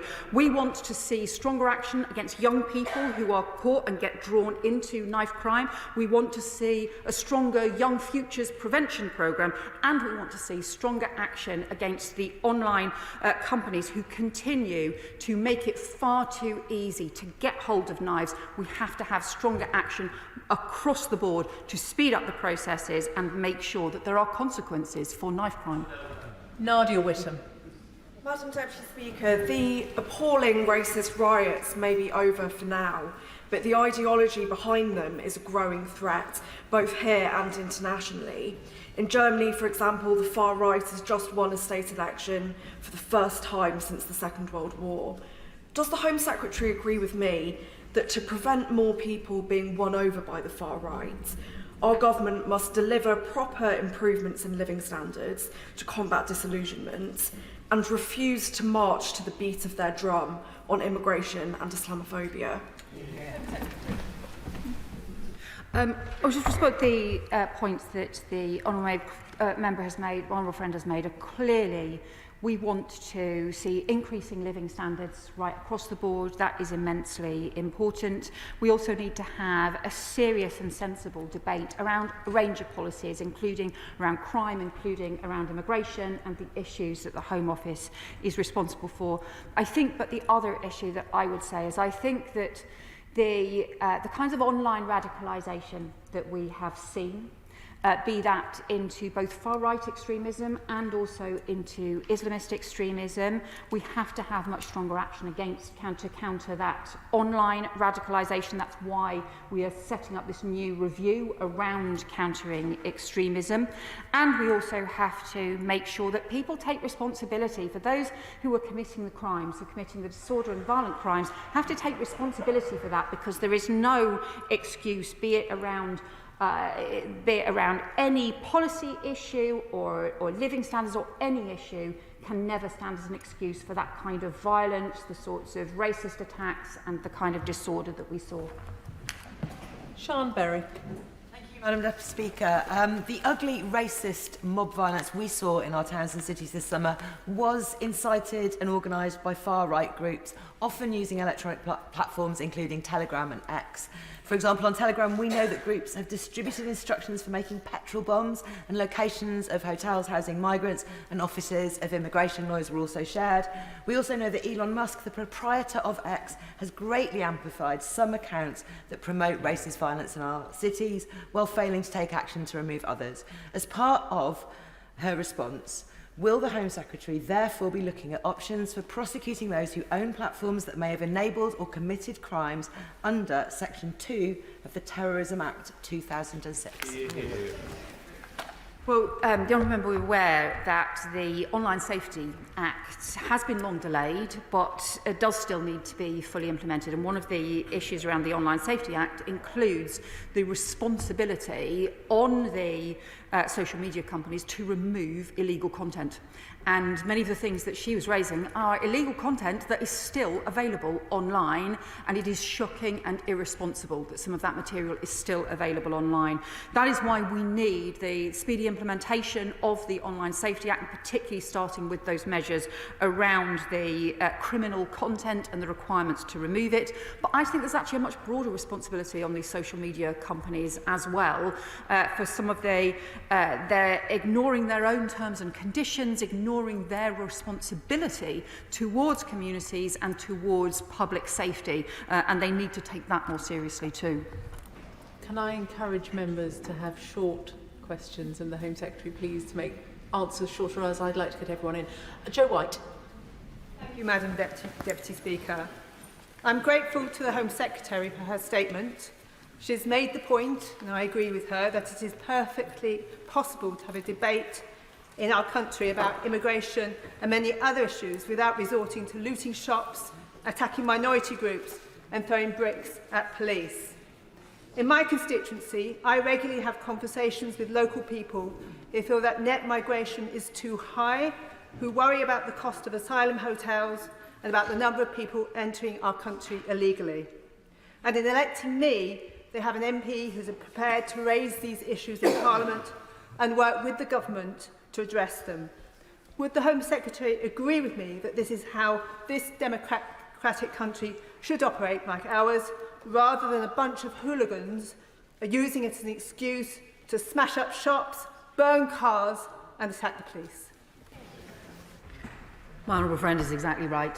there is an important debate that we can have in this place and amongst all of us, and it's this kind of debate that people do have in communities across the country about issues that she raises around net migration, around issues around border control. All of those, most of us across the country talk about and work out what the action is needed and the policies that are needed, but that is no excuse for taking the kind of violent action that we have seen, attacking police officers whose very job it is to keep us safe.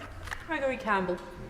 Deputy Speaker, would the Home Secretary agree with me that at the start of the trouble in Northern Ireland, I went to our Deputy First Minister and got her, with the help of the local health trust, to visit our local hospital, where we were able to offer some form of reassurance to people of whatever background in every country of origin that they came from, that they had our total support. Would you agree that that is a good, positive way to approach this, but also that we identify and speak about some of the issues that many people have about illegal immigration, and try to ensure that we don't see in this country what we have seen in other countries across the EU?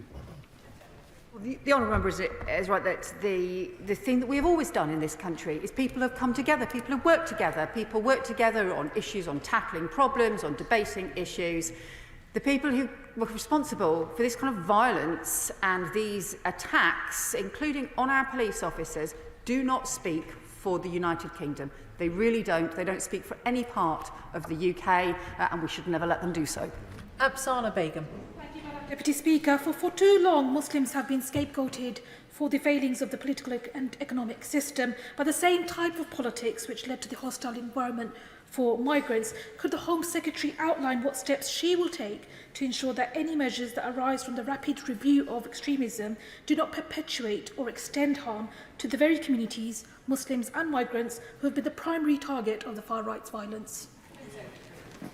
Well, the honourable member makes an important point. The whole purpose of having a review around countering extremism is to make sure that we are tackling the kinds of extremism that we have seen grow in this country in recent years, and that includes the far-right extremism, it also includes the Islamist extremism, it includes the kinds of Islamophobia that we have seen, and the violent Islamophobia and attacks that we have seen, as well as concerns around anti-Semitic attacks as well. We have to make sure that we do so, and we work with communities, and that is immensely important, that we work with communities who are often the most affected by extremism and by the damage that it can do. Jim Allister. Thank you, Madam Deputy Speaker. I join in the condemnation of the thuggery and violence that we all saw and deplored. But could I take the Home Secretary back to the point alluded to by the Honourable Member for East Belfast? Is she comfortable with the fact that under the Windsor framework, any immigration policy that she devises must pass through the filter of EU law and is subject to the requirements of EU law? How could a Home Secretary implement a national policy so long as that prevails? And will she act with this government in setting aside that which they inherited from the Tory government, that imposition of the loss of sovereignty over immigration and so many other matters as far as Northern Ireland is concerned?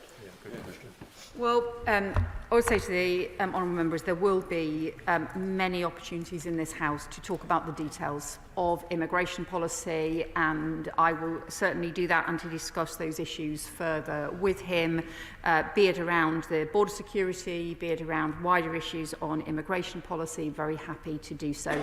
This statement obviously was about the violent disorder that we saw this summer and how we ensure that cannot be repeated, how we make sure that we have the reforms in place to address that. Andrew Pegs. Thank you, Madam Deputy Speaker, and I welcome the strong leadership this Government and the Home Secretary has taken. Even though Peterborough avoided the right-wing thuggery that many places saw earlier this summer, despite the best efforts of online misinformation and rumours, the events of the summer cast a long shadow onto communities and constituencies like mine. And I'd really like to put on record my thanks to Peterborough's Joint Mosque Council, Community First, Peterborough Community User Group, Unity Group, as well as the police and council officers who worked around the clock to keep businesses and communities safe. Can the Home Secretary give confidence and comfort to communities like mine that we will continue to tackle in the weeks and months ahead extremism and Islamophobia and anti-Muslim hatred, which isn't just about this summer, has been rising over the recent years and is part of the source we need to tackle in this issue? Well, my honourable friend is right, and it's why the Deputy Prime Minister is taking forward work around community cohesion and also just recognising that really right across the country, the overwhelming majority of people were truly appalled by what we saw from a small minority of people. The action that we took was important because it meant that that small minority who were involved in disorder faced the consequences for doing so. Nevertheless, they do not speak for Britain, and they certainly don't speak for his community. Jim Shannon. Deputy Speaker, can I thank the Home Secretary very much for her statement and the Right Honourable Lady's clear, strong leadership and indeed swift action. Well done, Home Secretary. I think it's one that each one of us as MPs and across this great nation wish to see.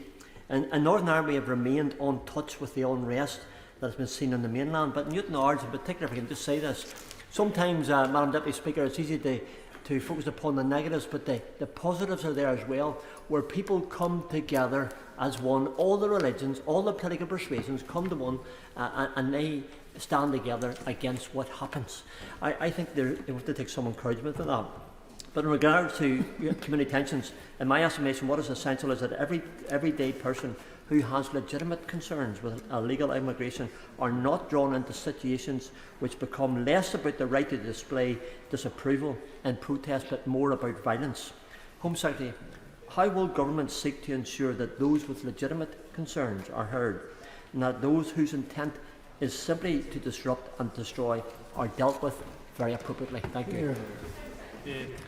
Well, welcome the honourable member's points that he makes on this and his recognition of the seriousness of and the damage done by the violent disorder. He's also right that there is an important debate that most people in the country want to have a serious debate about, about the importance that net migration needs to come down. We have been clear our view on that, why we also need stronger border security in place, and we also need to recognise, I think most people across the country want to see both stronger border controls and also the UK to continue to be a country that does its bit to help those who have fled persecution and conflict, but also where the rules are properly respected and enforced, and those who don't have a right to be in the UK are properly returned. So there are a whole series of proper issues that we should debate around immigration. I think most people want to be part of, but I also think the overwhelming majority of people don't want to go anywhere near this kind of violence and thuggery, because that's not the kind of country we are. That is not the kind of values that most people in this country have. Most of us, as he says, want to come together to support each other and to have serious debates, not engage in attacks on police officers and attacks on communities. Kim Johnson. Thank you, Madam Deputy Speaker. I'd like to start by sending my condolences to the family, friends and loved ones of those 3 little girls murdered in Southport. Liverpool has a very proud history of fighting right-wing terrorism on the streets of our city. However, the diverse communities of my Liverpool Riverside constituency, particularly those who are visibly black and Muslim, are still very anxious about going out due to the rise in racism and Islamophobia. My honourable friend has mentioned how the Deputy Prime Minister is doing some work around community cohesion, but I would be very grateful if you confirm whether local authorities like mine will receive additional funding to undertake this work.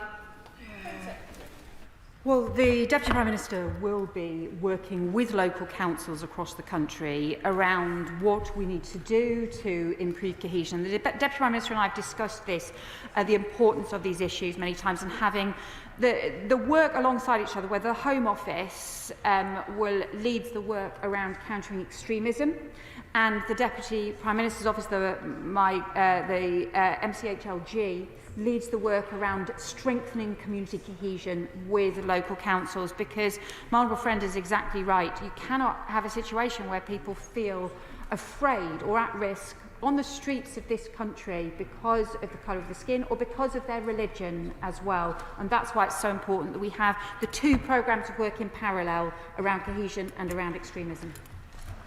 Colin Naismith. Thank you, Madam Deputy Speaker.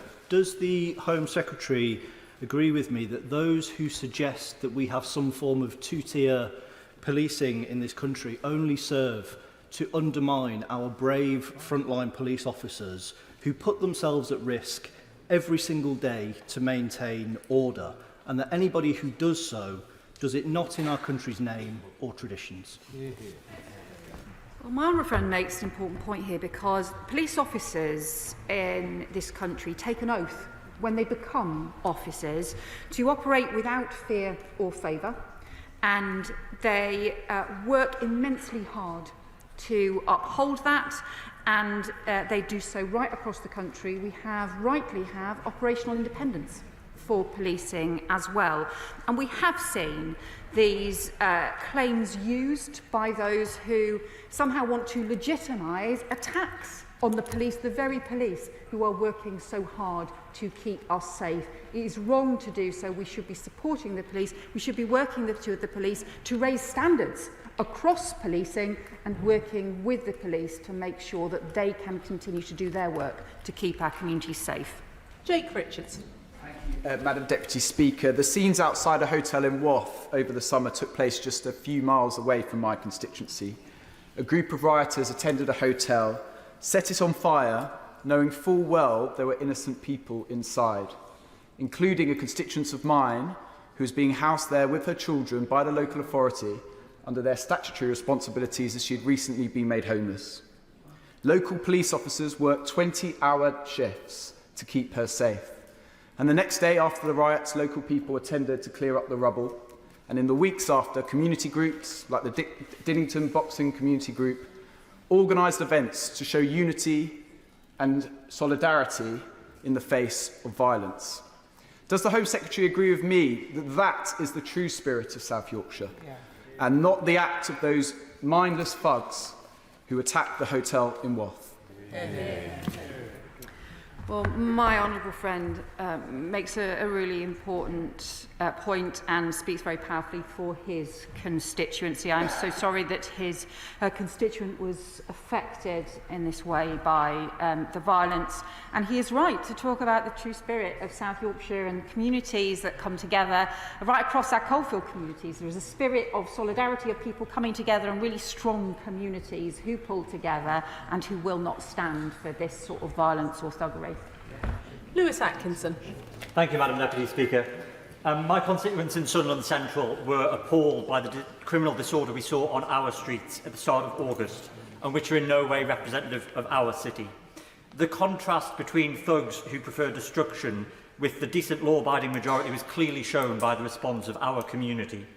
Whether that be Northumbria police officers standing up and protecting our communities in the face of attacks, the hundreds of residents of every race and religion turning up the day after, not just to sweep away the shards of glass, but also the shards of hatred that had been sown the night before.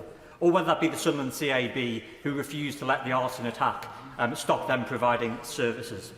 So will she join me in praising the response of the people of Sunderland and similar communities across the country? And does she agree it is their example we should be building upon as we look to strengthen community cohesion in the future?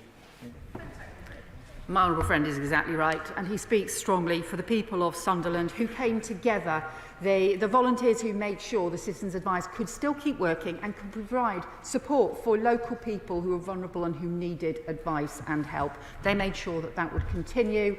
They have worked with the police, with local communities, and they are the people who speak not just for Sunderland, but the whole of Britain. Afzal Khan. Thank you, Madam Deputy Speaker.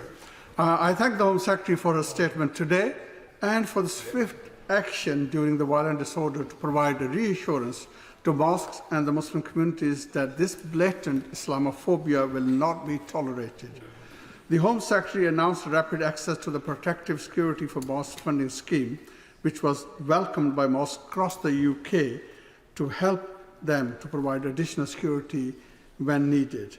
Can the Home Secretary confirm how many have now accessed this funding, and what proactive engagement the Home Office is doing with the mosques and the Muslim organisation to support them in their funding applications? My honourable friend makes an important point about the The procedure we brought in, the emergency procedure, to be able to accelerate support for mosques, security provisions to put in place for mosques, because frankly everybody has the right to feel safe at their place of worship. And to be able to do so without fear of attack. I will send him the further details of the update on the precise numbers. Dozens of mosques came forward and were provided with swift support to make sure that they had that security in place under the accelerated procedure. It's really important that Muslim communities can feel safe. Jessica Toll. Thank you, Madam Deputy Speaker. I'm grateful for the Home Secretary's statement and welcome the range of police reforms she has outlined. I want to put on record my thanks to Dorset Police for their rapid and proactive work with local residents, community groups, mosques, protesters and counter-protesters to prevent 2 organised protests in Bournemouth Town Centre from descending into the type of violent disorder that we saw in other parts of the country. It will take time to roll out some of these police reforms, which I hope will include the funding formula, which currently doesn't recognise the seasonal challenges we face every year in Bournemouth. But does she agree with me that we are lucky to have such dedicated and professional police forces on the front lines, preventing crime and disorder with the limited resources that they do have? Yeah.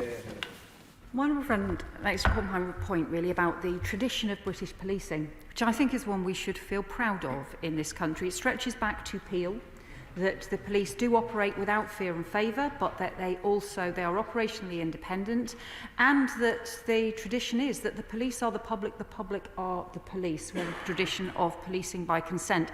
It's why the drop in confidence in policing in recent years is a real challenge, and it's why this government is determined to turn that around and to work with the police to rebuild confidence in policing, and it's why we'll continue to support police, including with more neighbourhood policing as well, because I think we should feel very proud of the British policing model and support it.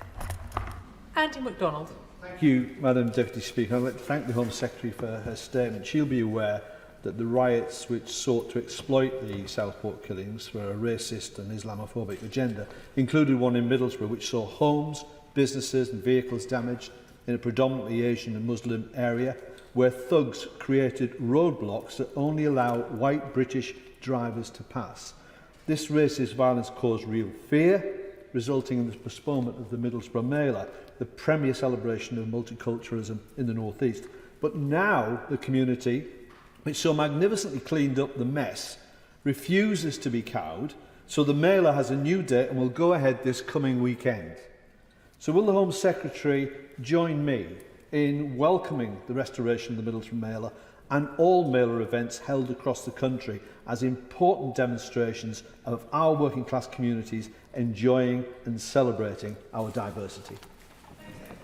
Well, I'm very glad to hear my honourable friend's description of the way in which communities come together to celebrate, and it's really distressing to hear the fear that was created and to have community events delayed in that way because of that fear. Can I also thank him because he has been a continued champion of his constituents throughout some of the violent disorder that we saw in Middlesbrough, and he and I have spoken about the things that happened, and I want to thank him for standing up for his constituents. Tony Reid.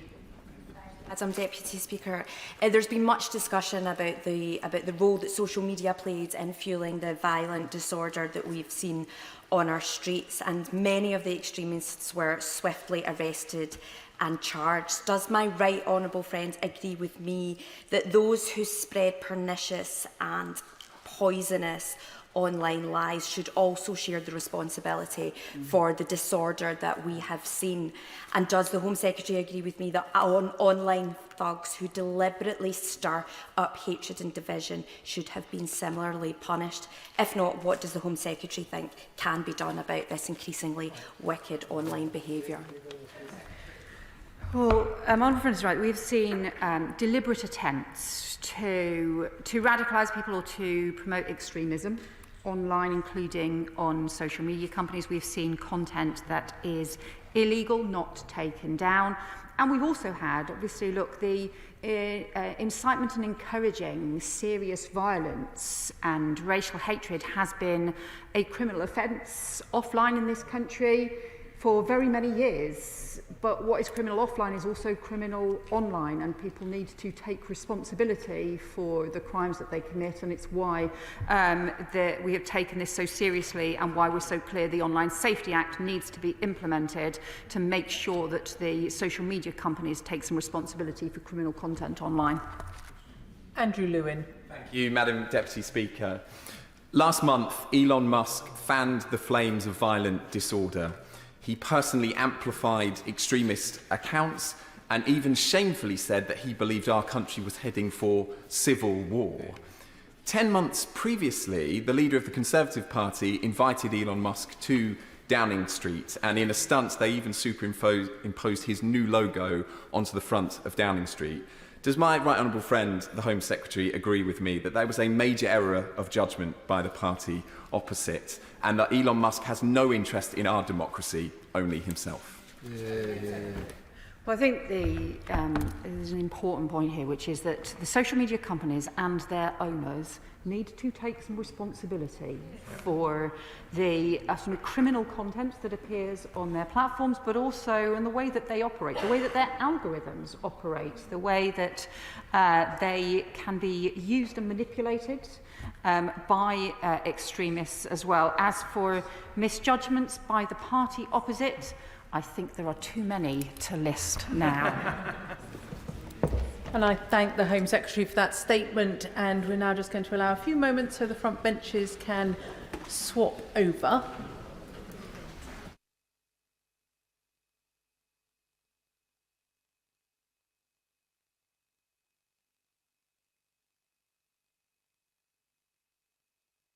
Which brings us to a statement on the infected blood compensation scheme from the Cabinet Office. Minister Nick Thomas-Symonds. Thank you, Madam Deputy Speaker. I think it is the first time I've spoken with you in the chair, so I should congratulate you, Madam Deputy Speaker, on your election. And I'm grateful for the opportunity to update the House on the Government's work on the infected blood compensation scheme following my letter to Mr Speaker during the recess period. The infected blood scandal is a shameful mark on the British state, and those who have been impacted have waited far too long to receive financial redress and true recognition of their suffering. The inquiry's report shed light on the trauma inflicted on thousands of people across the country. The voices of people who are infected and have been affected have gone unheard for far too long, and that has compounded the trauma. The devastating findings of the report bear repeating. Victims used as objects of unethical research. People misled about the treatments they needed and received. And there was, as Sir Brian Langstaff Casey put it, a cover-up that was more subtle, more pervasive and more chilling than an orchestrated conspiracy to mislead. That is a shameful part of our state's recent history.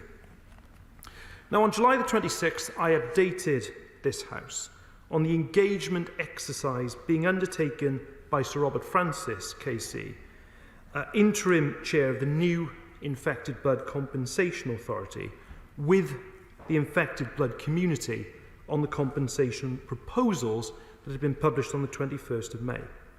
And as I told the House, the Government was carefully considering Sir Robert's feedback with a view to publishing his report, and the Government's position on this in advance of the 24th of August, which was the statutory deadline imposed by the Victims and Prisoners Act to establish the infected blood compensation scheme in regulations. And I would like to assure the House that this Government upheld that commitment. And I'd also like to thank all the officials who worked in the Cabinet Office to ensure that that deadline was met.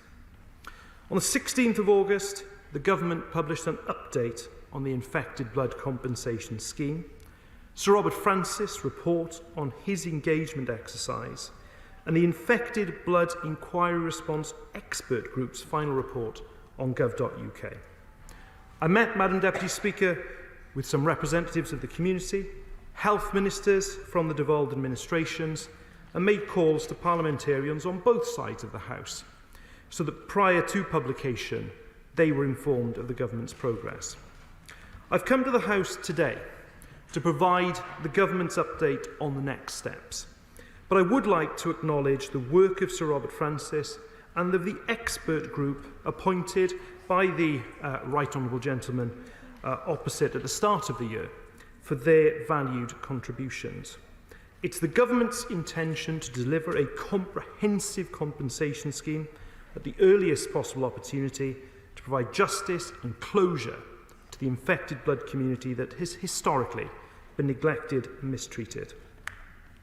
And I would like to put on record my thanks to Sir Robert Francis.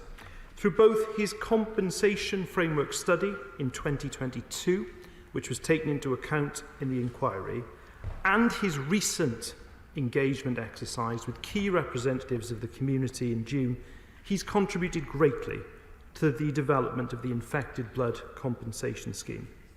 He listened to the concerns of the community, and his most recent report took on board both these concerns and other feedback from a diverse group of representatives. Sir Robert made 74 recommendations to the government, which covered a wide range of areas, including the future of the current infected blood compensation schemes, additional supplementary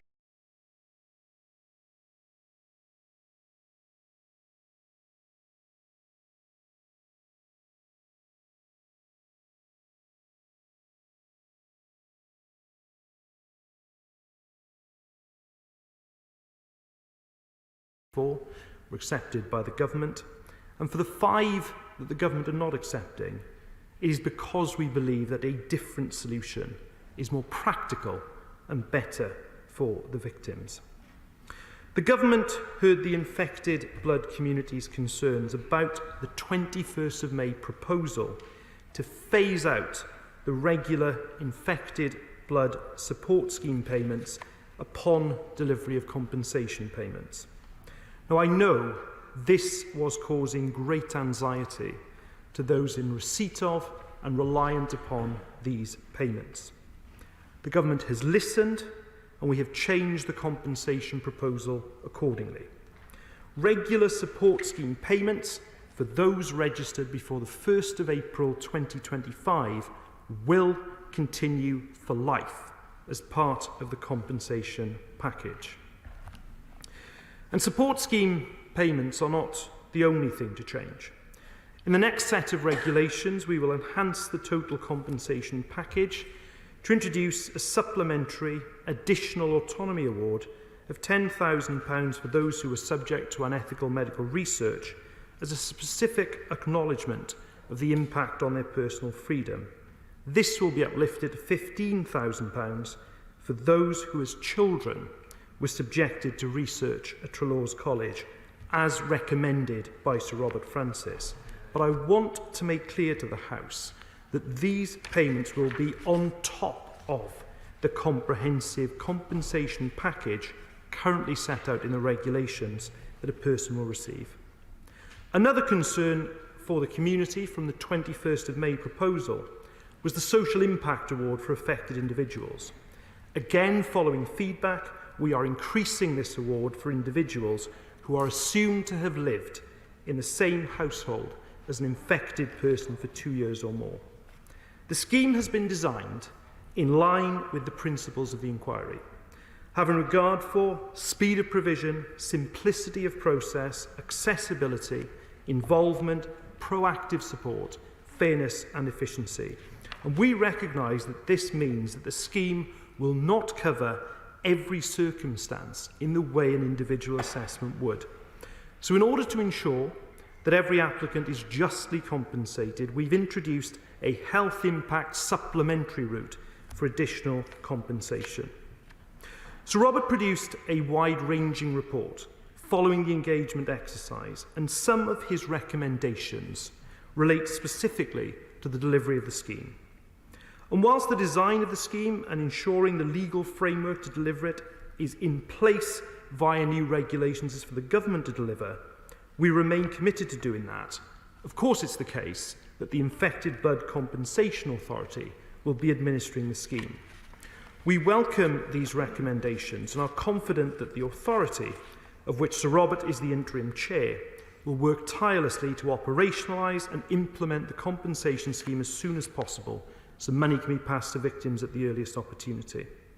I'd also like to thank the Infected Blood Inquiry Response Expert Group, who've informed the government's development of the Infected Blood Compensation Scheme. As Sir Robert recommended, we've published the expert group's final report, which provides more detail on the rationale for decisions taken on the scheme design. The expert report includes detailed descriptions of each of the heads of loss that makes up the total compensation package, the clinical markers used to determine severity bandings, and the formulae for the Care Award and Financial Loss Award. Now, as I've referenced, the Victims and Prisoners Act required the government to establish the Infected Blood Compensation Scheme by 24th of August. I'm pleased to confirm that on the 23rd of August, we laid the regulations that will give the Infected Blood Compensation Authority the powers necessary to pay compensation through the core route to the infected, both living and deceased. And this will allow individuals who are infected with HIV, hepatitis C, or hepatitis B through the use of contaminated blood or blood products to receive the compensation they so wholly deserve. Personal representatives of those who've tragically passed away as a result of their infection will be able to apply for compensation on behalf of their loved ones.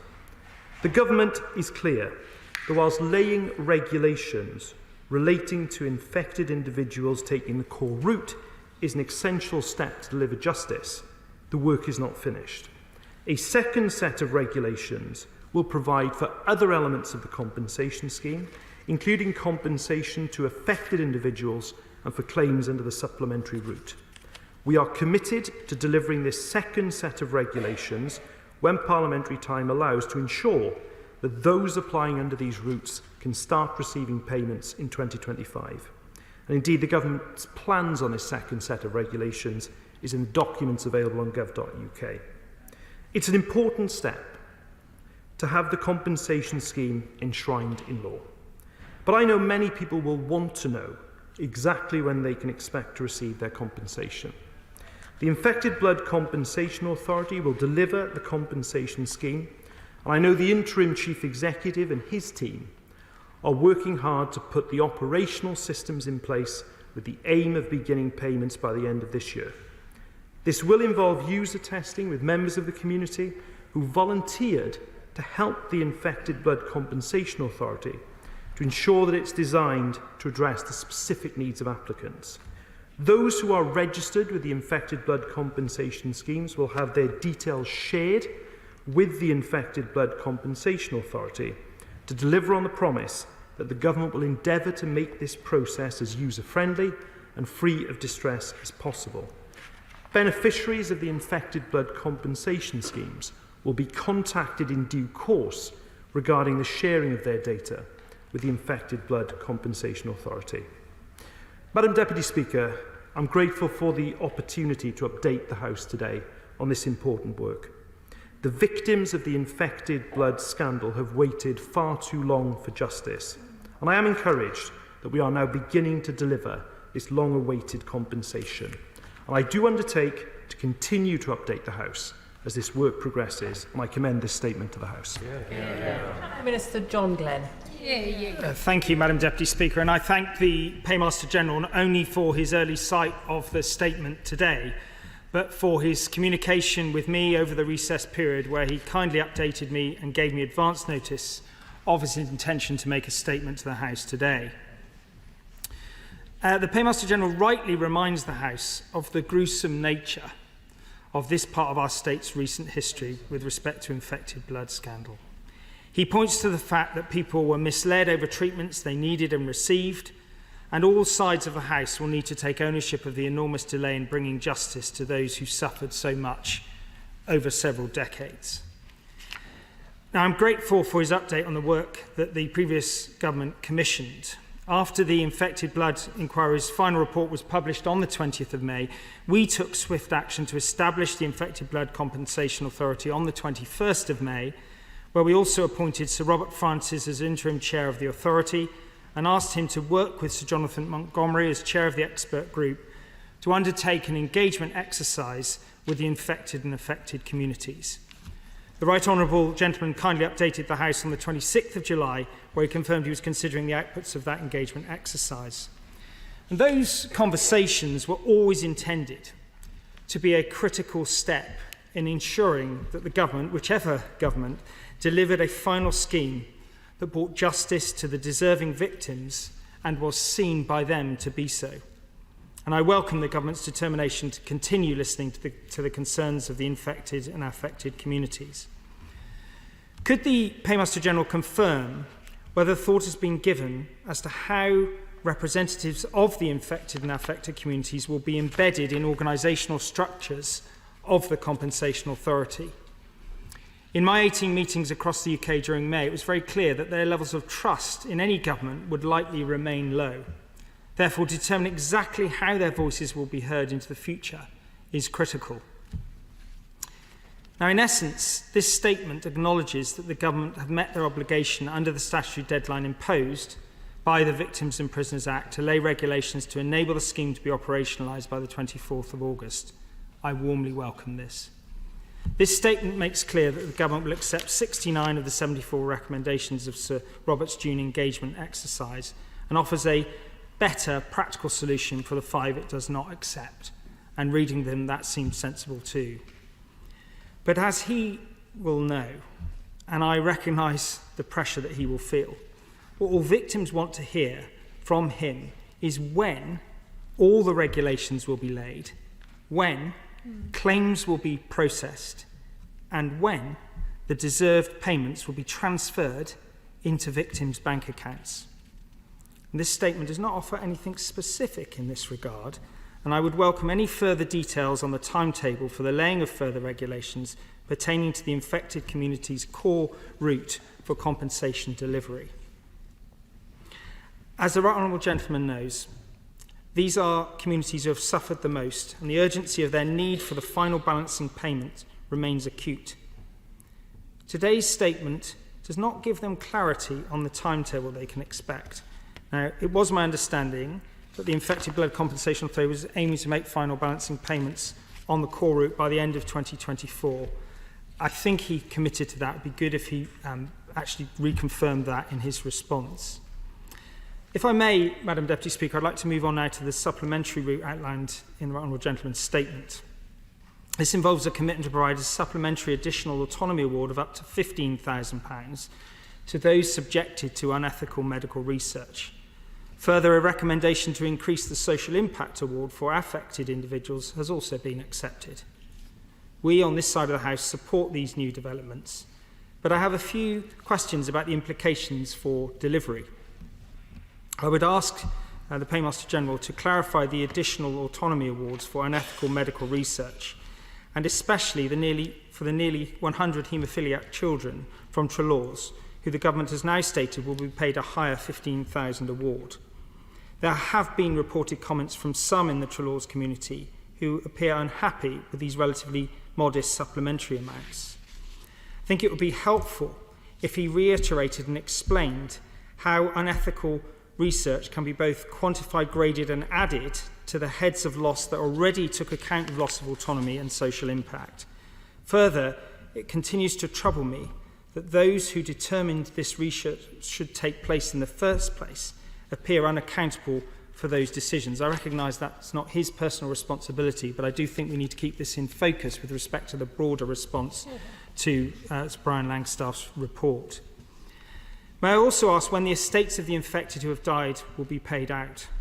There are many thousands of individuals who have lost family, friends and loved ones who will be entitled under the terms of the scheme. What they now need to know is a realistic timeline for those payments to be made to them. Equally, when will the work to evaluate the affected community's individual entitlements begin? And what is the time frame for when payments will be made to those qualifying individuals? Finally, I would like to address the decision of the government to continue the existing payments of the infected blood support schemes beyond the final payment from the Infected Blood Compensation Authority.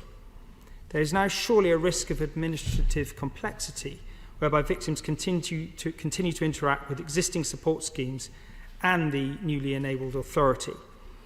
I urge him to consider the trade-offs between efficient, speedy delivery of final compensation packages with administrative overlaps and confusion arising amidst a very troubled and vulnerable group of distinct communities who can often disagree with each other.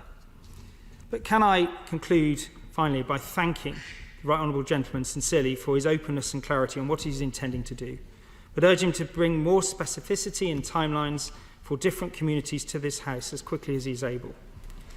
I note he acknowledges the victims have waited too long for justice, and I am encouraged that the government is beginning to deliver. But as he used to urge me, speed is of the essence, and granular timetables that some of his officials will be reticent for him to specifically commit to are what is now required if goodwill is to be generated from the combined efforts of all parties in this House in 2024. I'm grateful to the Right Honourable Gentleman, not only for his work in government in seeking to deliver this compensation package, but also for the constructive tone he's just taken in responding to the statement. I'll try and deal with the issues that he raised. Firstly, he's right to raise the continuing importance of engagement with the infected and the affected, and I know that that is a priority for Sir Robert Francis going forward in how he conducts the business of the Infected Blood Compensation Authority. He asks me about some of the timelines. In respect of the estates of deceased infected persons, there will be a further interim payment of £100,000, and applications for that will be open from this October, from next month. I can confirm, as he asked me to, that the timetable for payments to the infected on the core route should start to be made by the end of this year. And in relation to the affected that he also asked me about, I would expect those payments to start to be made next year. He also asked about the payments for unethical medical research. And I should say to the House that, look, there is no amount of money that is ever going to make up for the horrors that we've seen as part of this scheme. But the recommendations made to us by Sir Robert Francis were in the sum of £10,000 for unethical medical research generally, and because of the very specific breach of trust in relation to Trelaws, it should be £15,000. Now, the government's accepted those figures, and they do serve in these amounts of compensation as a marker of those appalling unethical medical practices. But it should be pointed out that given the other heads of loss, that will form but a small part of the overall amounts that I would expect to be paid out under this scheme. With respect to accountability, the Shadow Paymaster General will be only too aware that individual prosecutorial decisions are quite rightly independent decisions for the prosecuting authorities. But I can confirm that on the 9th of August I wrote to the National Police Chiefs Council, I think the Shadow Paymaster General had signed that letter, to make clear that the Cabinet Office and indeed the Government will cooperate fully and make any evidence that is within our control and possession available as appropriate, so decisions can be made about people being held to account. The final point that the Shadow Paymaster General makes with regard to complexity is a sound one, and I think one of the priorities is to ensure, and I know it's a priority for Sir Robert Francis, is to ensure that the Infected Blood Compensation Authority operates in a way that does give those who are making claims to it the most appropriate possible experience with appropriate support from caseworkers.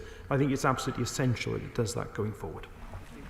Hi, Bedford. Thank you, Madam Deputy Speaker. I congratulate you on your new position. I'm grateful to the Minister for keeping in contact and keeping me informed of progress on this matter. I've got two constituents that are directly affected, one affected and one infected. My constituent whose husband died 30 years ago was a former Trelaws pupil, and she's recently received a payment which there's no written explanation as to what she's received. She doesn't know if it's for her, her son, for her husband, all three of them, and she doesn't know how it's going to be delivered, whether it's going to be through her husband's estate, is that going to plunge her back into probate.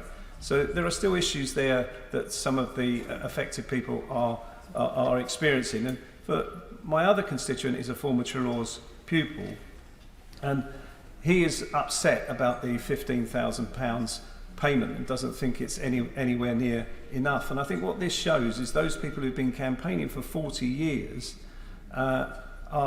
want to be more involved in the decisions that are being made about them. And I hear what the Minister has said, but I certainly think we need to, they want to hear how they are going to be engaged so that they can make their voices heard about the issues. Whilst welcoming generally what has been proposed, they want to be able to influence things as they go forwards. And I'd like to hear from him how he thinks that can be achieved. Well, I'm very grateful to the honourable gentleman for his question. With regard to the first point that he makes with regard to his constituent who has received the payment but without any clear explanation with it, I think one of the things the government is committed to do is to try to make this whole process as clear as we possibly can. And if he wants to write to me with that particular case, I can ensure that the particular explanation, the correspondence there, is appropriately looked at. With regard to his second point, he is absolutely right that the voice of victims must continue to be heard. And I think that the consultation exercise which took place during the period of the general election campaign was hugely important. And I think it was important the government listened and made the substantial changes to the scheme that we have done on that basis. It's hugely important too that their voice of victims continues to be heard as the infected blood compensation scheme continues its work. I know that is a shared priority for Sir Robert Francis. But can I also say, in respect of the £15,000, we accepted that recommendation in full from Sir Robert Francis. It is a marker of the appalling unethical medical research, but as I indicated in my response to the Shadow Paymaster General, the overall awards, which appear under 5 different heads of loss, will of course be substantially larger, and that is a very small part of it. Liberal Democrat spokesperson Christine Jardine. Thank you very much, Madam Deputy Speaker, and can I thank the Paymaster General for his statement today, for his update, and for confirmation that the establishment of the infected blood compensation scheme has been achieved in regulation on deadline. That's a significant step forward, which I think we should all recognise. Significant step forward for families who feel that they have waited far too long. Many of us have constituents. I also have a constituent whose family were very close family friends, and we witnessed what they went through for 4 decades. And I think an important thing to bear in mind today is the trust that was broken with those families over what they went through, and that we need to continue to work to re-establish that. So I would ask the Paymaster General if he will continue to update this House, but if he also recognises that in setting out the timeline, phrases like when parliamentary time allows and in due course put doubt in people's minds. People have been let down too often before, and that they need more reassurance. So can he tell us more about the timeline? Can he reassure them? And can he reassure all of us that he will continue to come to this House regularly with updates when possible?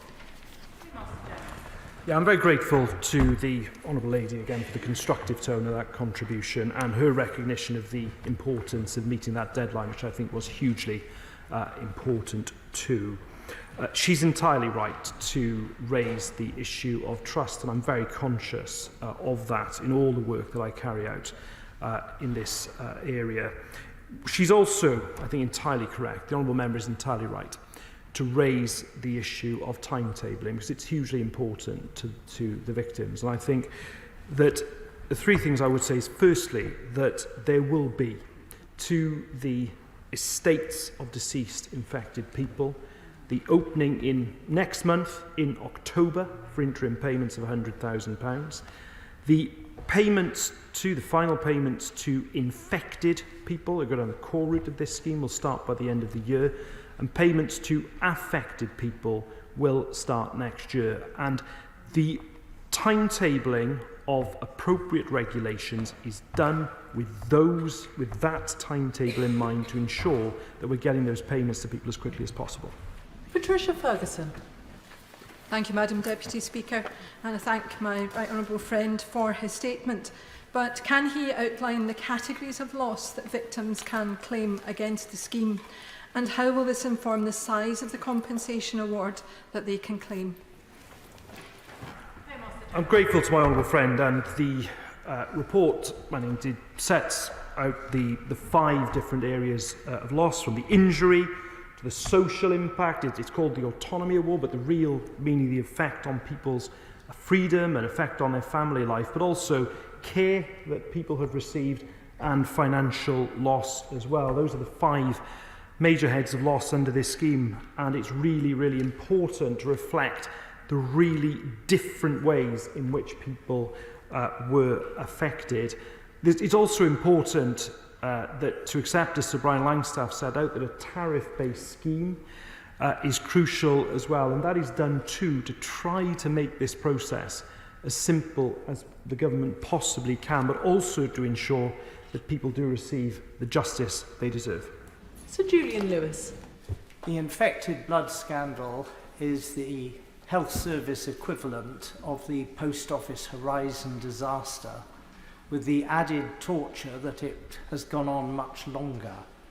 It took 40 years, over 40 years, before my constituent Leslie Hughes even discovered that the blood transfusion she'd been given in 1970 had given her hepatitis C, subsequently cirrhosis of the liver and liver cancer.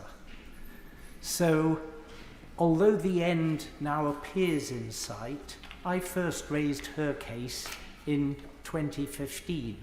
I didn't think that we'd still be waiting for a resolution 9 years later. I hope the finishing tape really is at last about to be breached.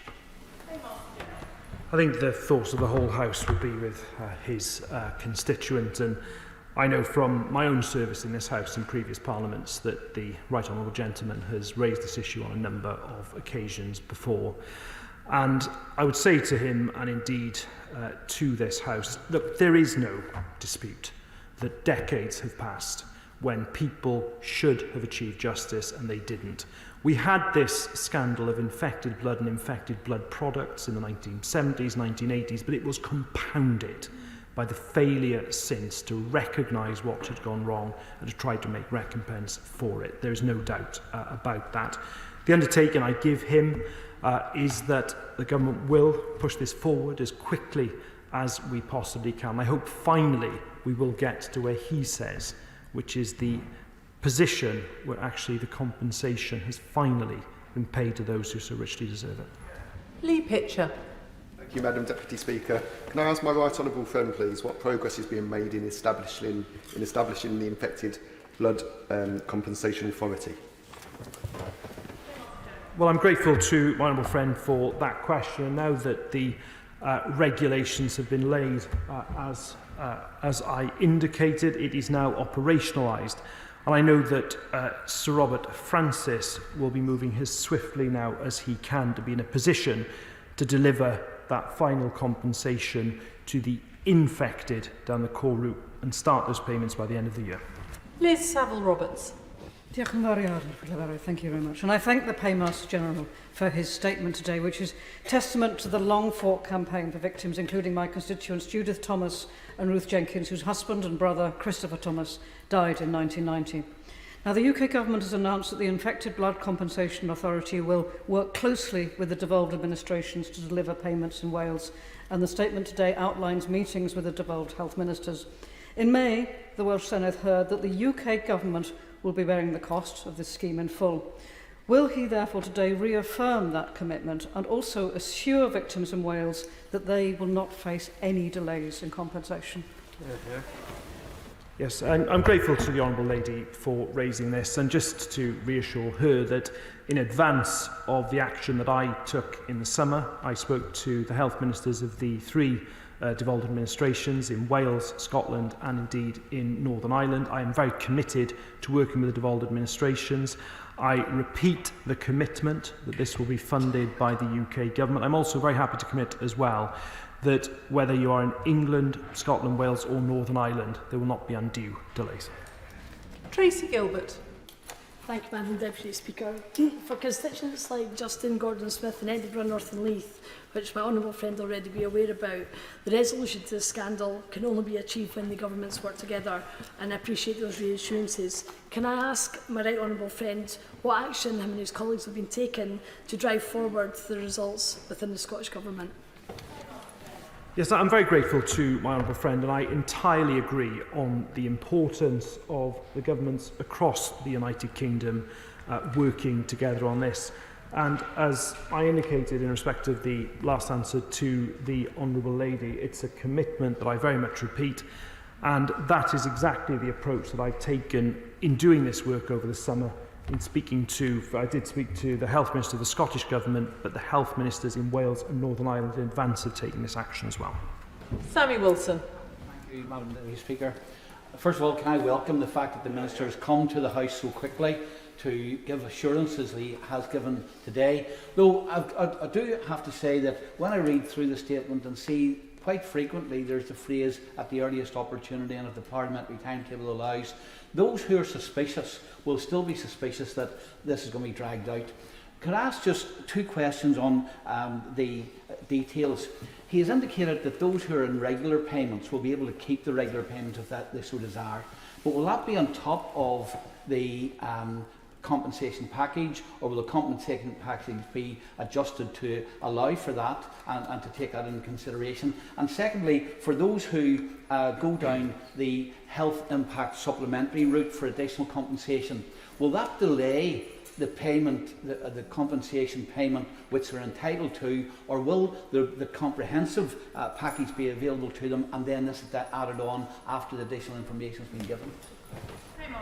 So, with regard to the first point that he makes, what the government is saying is that you will be able to both have the continuation of the support schemes and a lump sum in compensation as well. If you look at the 5 heads of loss, there's the Injury Award, Social Impact Award and the Autonomy Award.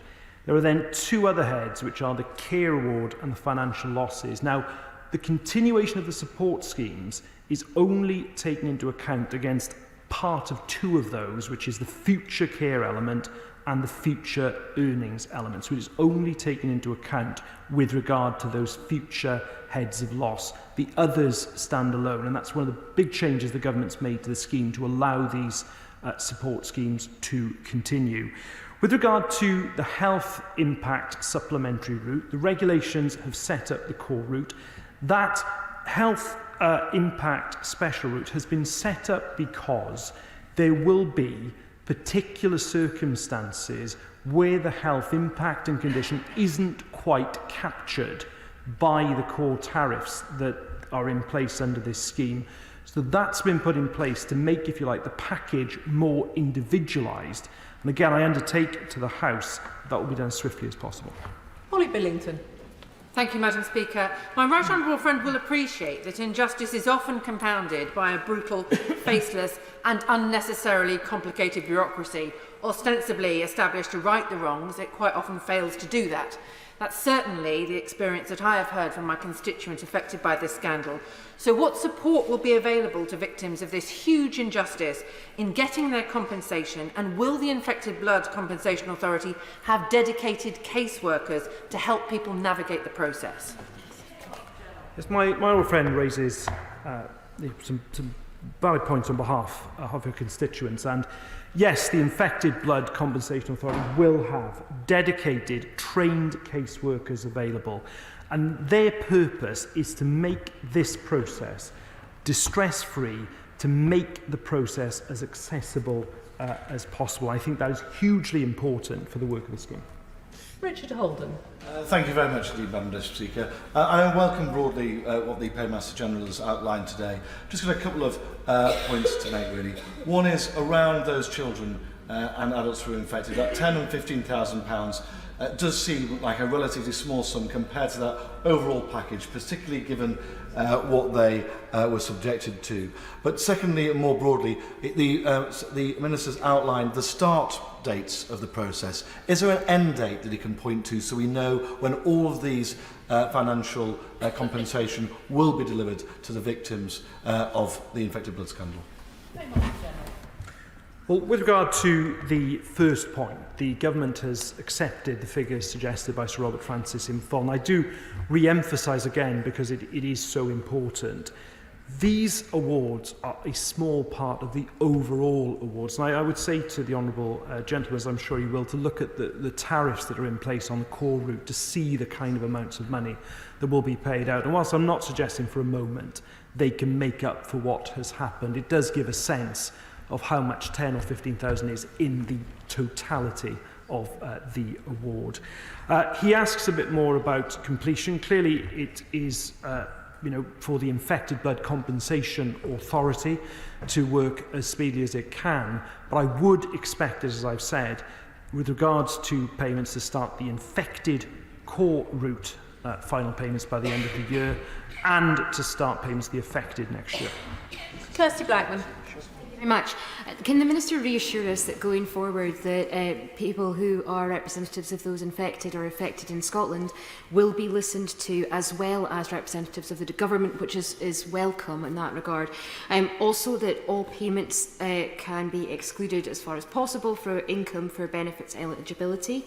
And in relation to the administrative point that was made, that if people are not responding quickly enough in terms of the data protection query that they're going to be asked, because this is overwhelming and is a very big thing in order to deal with it. They will be given the support to deal with that, and they won't just be sent one letter, and if they don't get back to that letter, they'll be left and not receive the compensation. So they'll be given every encouragement and support to make those applications, particularly if they're finding it difficult to do so. Yes, I mean, the Honourable Lady, I think, makes a very valid point. I think that point about encouragement, support, proactive communication, I think is hugely important, as is the clarity that she is speaking to. And yes, she's entirely right as well to raise the position of victims in Scotland, Wales, Northern Ireland, and indeed in England. And whilst I'm sure she will appreciate it was crucial for me in terms of working with the devolved administrations to speak to the health ministers as I did, in Scotland, Wales and indeed Northern Ireland, she's entirely right to raise the voice of the victims as well. Tim Farron. Madam Deputy Speaker, at least 4 of my constituents still live with the consequences of this scandal. Amongst them, a resident of Kendal who lost her daughter due to infected blood products. She has since raised her grandson, who has of course grown up without his mother. The lack of urgency and clarity and commitment shown by a series of officials and governments over the last 30 years and more has robbed my constituents and everybody else's constituents of justice. And as a result, so many victims, as we know, have tragically lost their life before compensation has become available. Will he commit to ensuring that this year we will see compensation not just for those who are infected but for those who were affected by the devastating loss of loved ones? And in many cases, including the constituent I've referred to, their cases are deeply complex. Would he agree to personally look at the details that I will send him subsequent to this statement to ensure that my constituents are aware of what's available so they can get that support as soon as possible? Thank you. And listen, the whole House, the thoughts of the whole House would be hit with his constituent on the unimaginable loss of her daughter. And I say to the honourable gentleman, of course, if he wants to write to me, I'm more than happy to look at that. With regard to the compensation payments, as I say, the infected, I would expect the payments to start by the end of the year. For the affected, I'd expect them to start next year. Jim Shannon. Thank you, Madam Deputy Speaker. Can I put on record my thanks to the Paymaster General for a most positive statement and for the clear commitment to have the contaminated blood compensation paid. If I can say this very humbly and graciously to the Minister or to the Paymaster General, he has shown the compassion, I believe, and the understanding that the people out there want to hear. So today, those words put forward by the Paymaster General are much appreciated by ourselves as elected representatives, but also by our constituents. So thank you for that. The Paymaster General will know my long-held position on this issue. Indeed, we have stood in this side of the chamber in years past at all times on this very issue. So I know that the Paymaster General will be in absolute agreement that compensation must be prioritised. Paymaster General has stated that, realistically speaking, when does the Paymaster General believe that the rollout will be completed? And will members have access to the route to compensation to help our constituents ensure that they can receive what they have needed for far too long from government? Not from the Paymaster specifically, but from the government before and the government now. Thank you so much.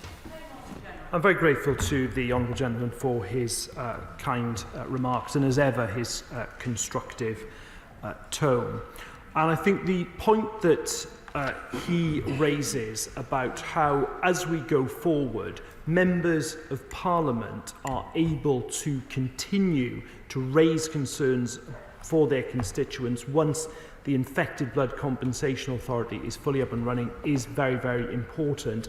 And I will certainly endeavour, I mean, I'm holding a drop-in for members across the House tomorrow, and I will endeavour to continue to ensure that as much information is made available to members so they can continue to speak up for their constituents effectively. Can I thank the Minister for that statement, particularly perhaps on all those who haven't spoken but have affected constituents. Which brings us now to the general debate on technology in public services. I call the Minister to move. Peter Kyle. Thank you, Madam Deputy Speaker. It's the first time I've had the privilege of speaking under your chairmanship, and I'm very grateful for it. I beg to move that this House has considered technology in public services, and can I start by welcoming the Honourable Member for Arundel and South Downs to his place, a job that I had myself and realise just what a privilege it is. Today I think we have 9 members seeking to catch your eye, Madam Deputy Speaker, to do their maiden speeches. Can I in advance offer them at this nervous moment my very best wishes? I look forward to hearing it, and as somebody who's about to perform their maiden speech as a Secretary of State, we are all in it together. Madam Deputy Speaker, my mum was scanned 3 times because of chest pain. 3 times in 18 months.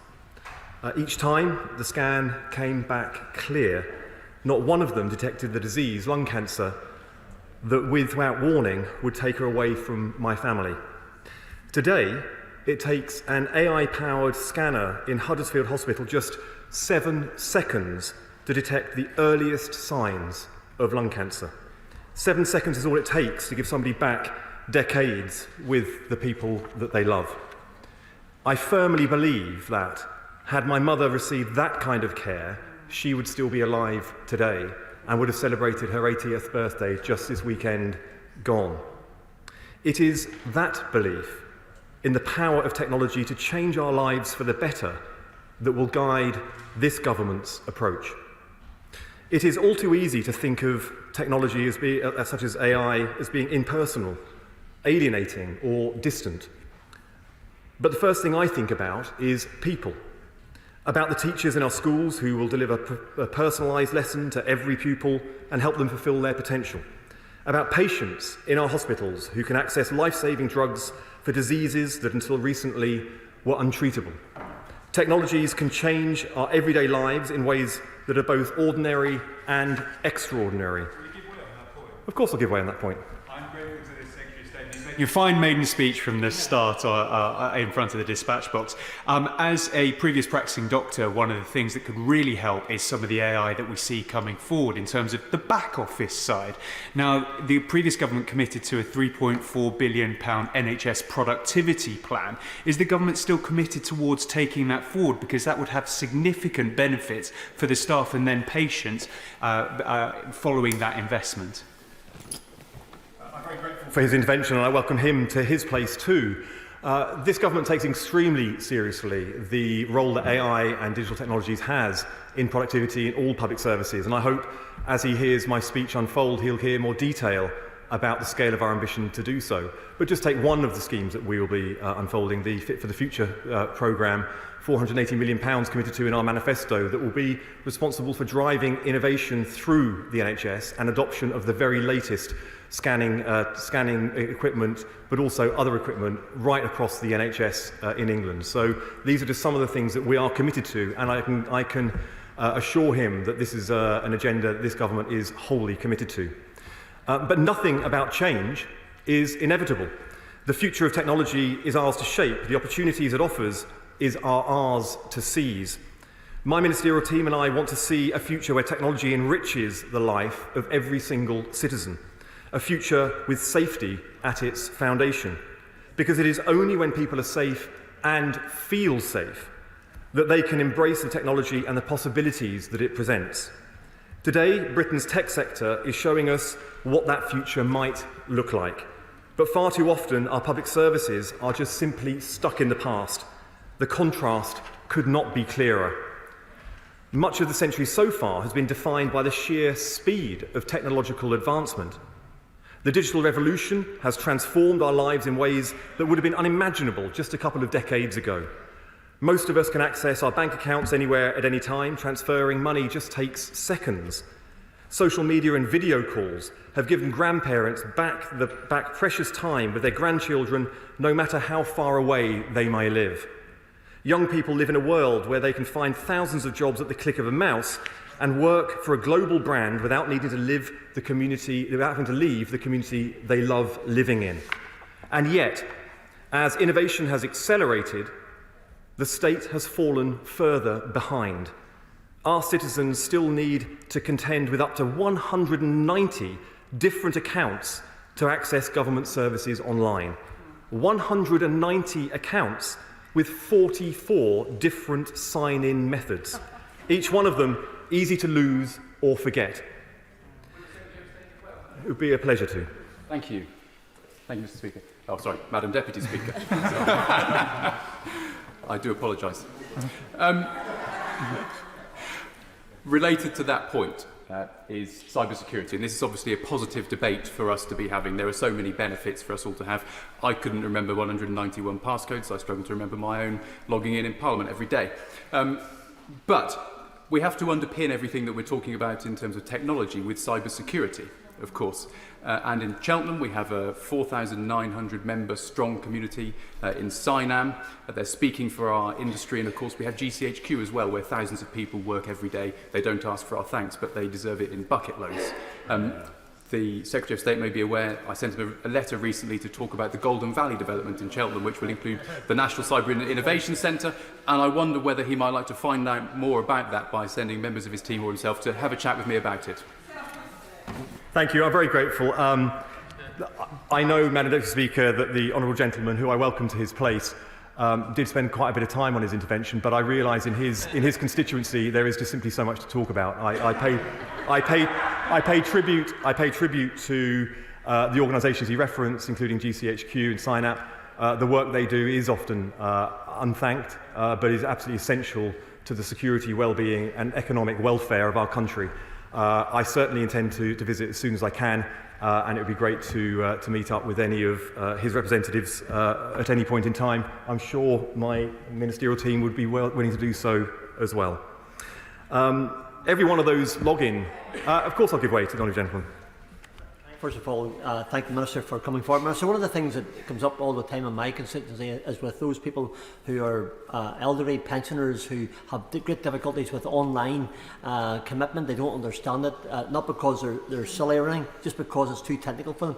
So would the Minister be able to assure me that when it comes to the looking and ensuring that pensioners are looked after, that there will be nothing that will disadvantage them in any way to getting their monies? Thank you.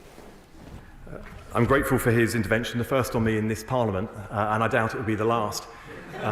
But I'm grateful for it. I'm going to come to digital exclusion a bit later in the speech, and I hope that answers his question. If not, I'm very happy to return to it.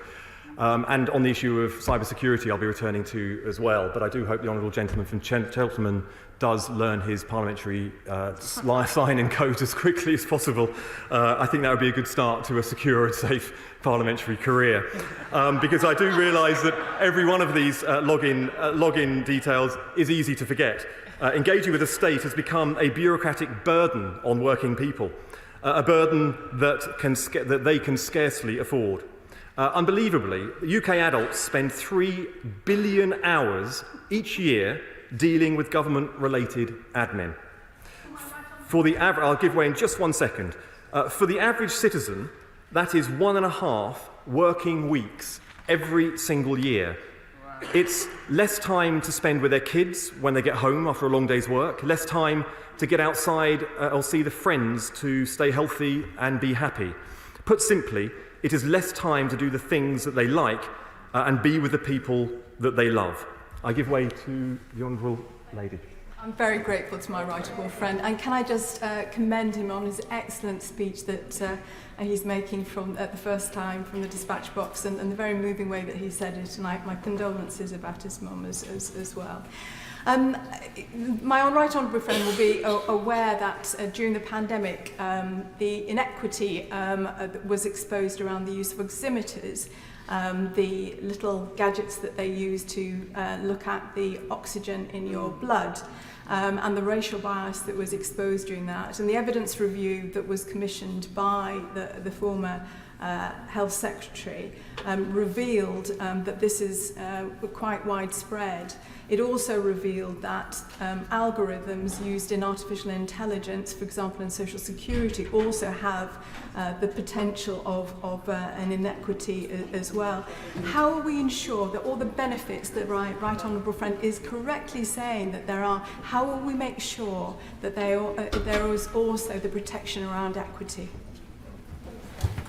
I'm extremely grateful for my honourable friend's intervention. She makes an incredibly important point, and I hope that she sees that one of the themes of the speech that I'm making is indeed tackling inequality, inequity, but also outlining the fact that I believe this issue is one of the progressive causes of our time. Because if we're not careful and we don't shape this agenda in the right way, with progressive values baked in and safety baked in from the start of everything we do on this agenda, we firstly won't have the trust of the public, but also every citizen will not benefit in the way that they should. These are issues when it comes to the life sciences aspects of this agenda that she references. The Health Secretary and myself are joined at the hip on this issue. We co-developed the Life Sciences Action Plan, which we are currently jointly rolling out together. He and I both chair some of the work relating to the Life Sciences Action Plan, and we will make sure, the two of us, working for a government and a Prime Minister that cares so much about the inequities that currently exist in society and tackling them, that these issues will be central to the agenda as it unfolds.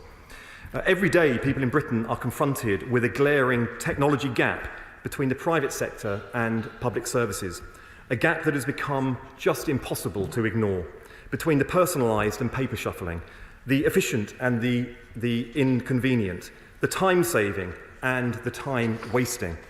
The gap isn't just a policy problem to solve, it is one of the great progressive causes of our time. The previous government promised us a small state, but after 14 years, all they did was give us a slow one. A state that takes away time from those with too few hours to give. The parents on low income who are already missing out on their time with their families because they're working overtime just to make ends meet. The people at the margins of our digital world or excluded from it altogether. By closing the technology gap, we will restore every citizen's belief that the state can work for them.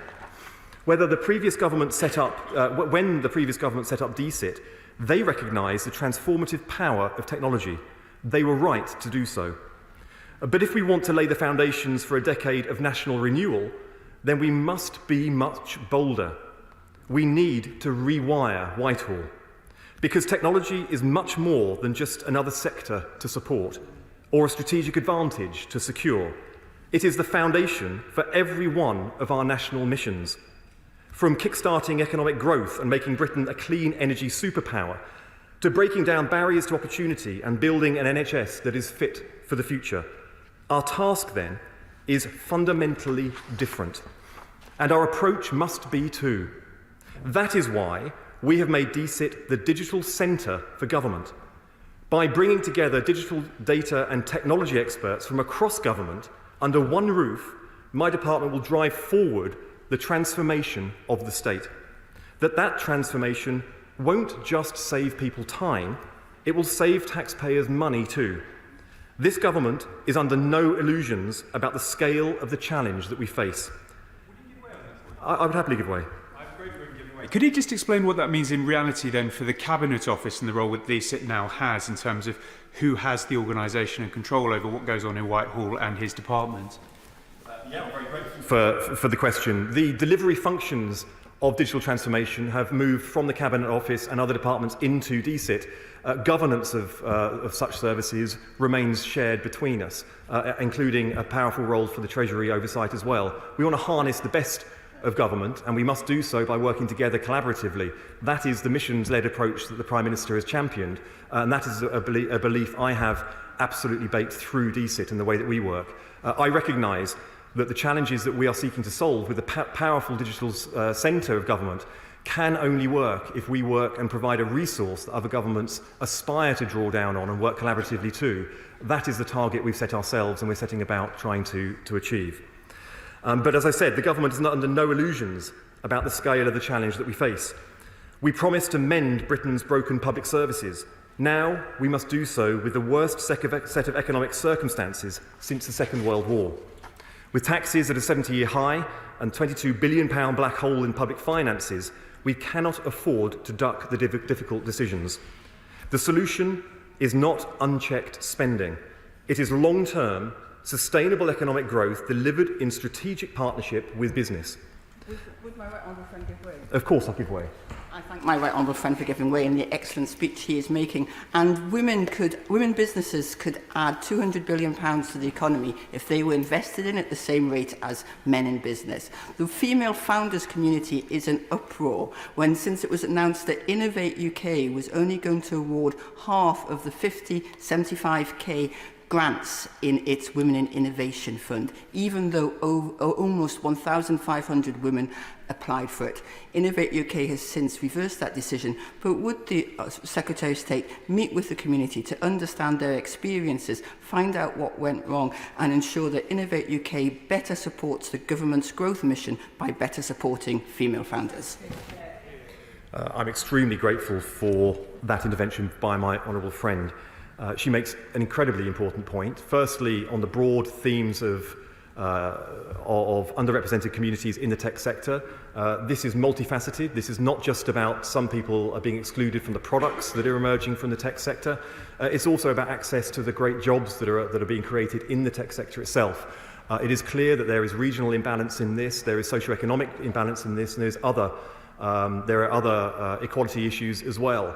Look, I remember very well in the 1990s trying to get into university and being very well, a system back then diverting people like me away from it. I had to apply 4 times and go back to secondary school at the age of 25 to get into university. And now I see a tech sector that's not dissimilar in the way that sometimes it diverts people away from it from certain backgrounds or fails to attract those people with great potential into the sector itself. We need to do better than that. So we need to lead from government. So when I saw Innovate UK's decision, I was unsettled by it, but very pleased they came out so rapidly, not only reversing the decision and going back to the full 50 grants, but also issuing a forthright apology for the mistake that led to that problem happening in the first place. These issues shouldn't emerge. I know that Innovate UK will learn those lessons, but we need to make sure that government is at the forefront of delivering not just support for the sector, creating the jobs and technology of the future, but making sure that it does so in a way which is equitable. So I'm very grateful for her giving me the opportunity to put that on the record. And yes, of course, I look forward to meeting with the community that she mentioned. An emissions-led approach to reforming our public services will harness the power of technology to make them more productive. Take artificial intelligence. It's not just doctors and teachers who are using AI to change the lives of the public that they serve. In Greater Manchester, citizens' advice centres are using Caddy, an AI-powered co-pilot tool developed with my officials to help staff and volunteers provide more helpful advice to the people that need it. And digital experts in my department are thinking about how we can use AI to connect clean energy projects to the grid more quickly. Stories like these are just the starting point, but they remain all too rare. Why should any citizen be denied cutting-edge healthcare, clean energy, or a world-class education? Why should a vulnerable person struggling with eviction or debt struggles struggle to get the help that they need?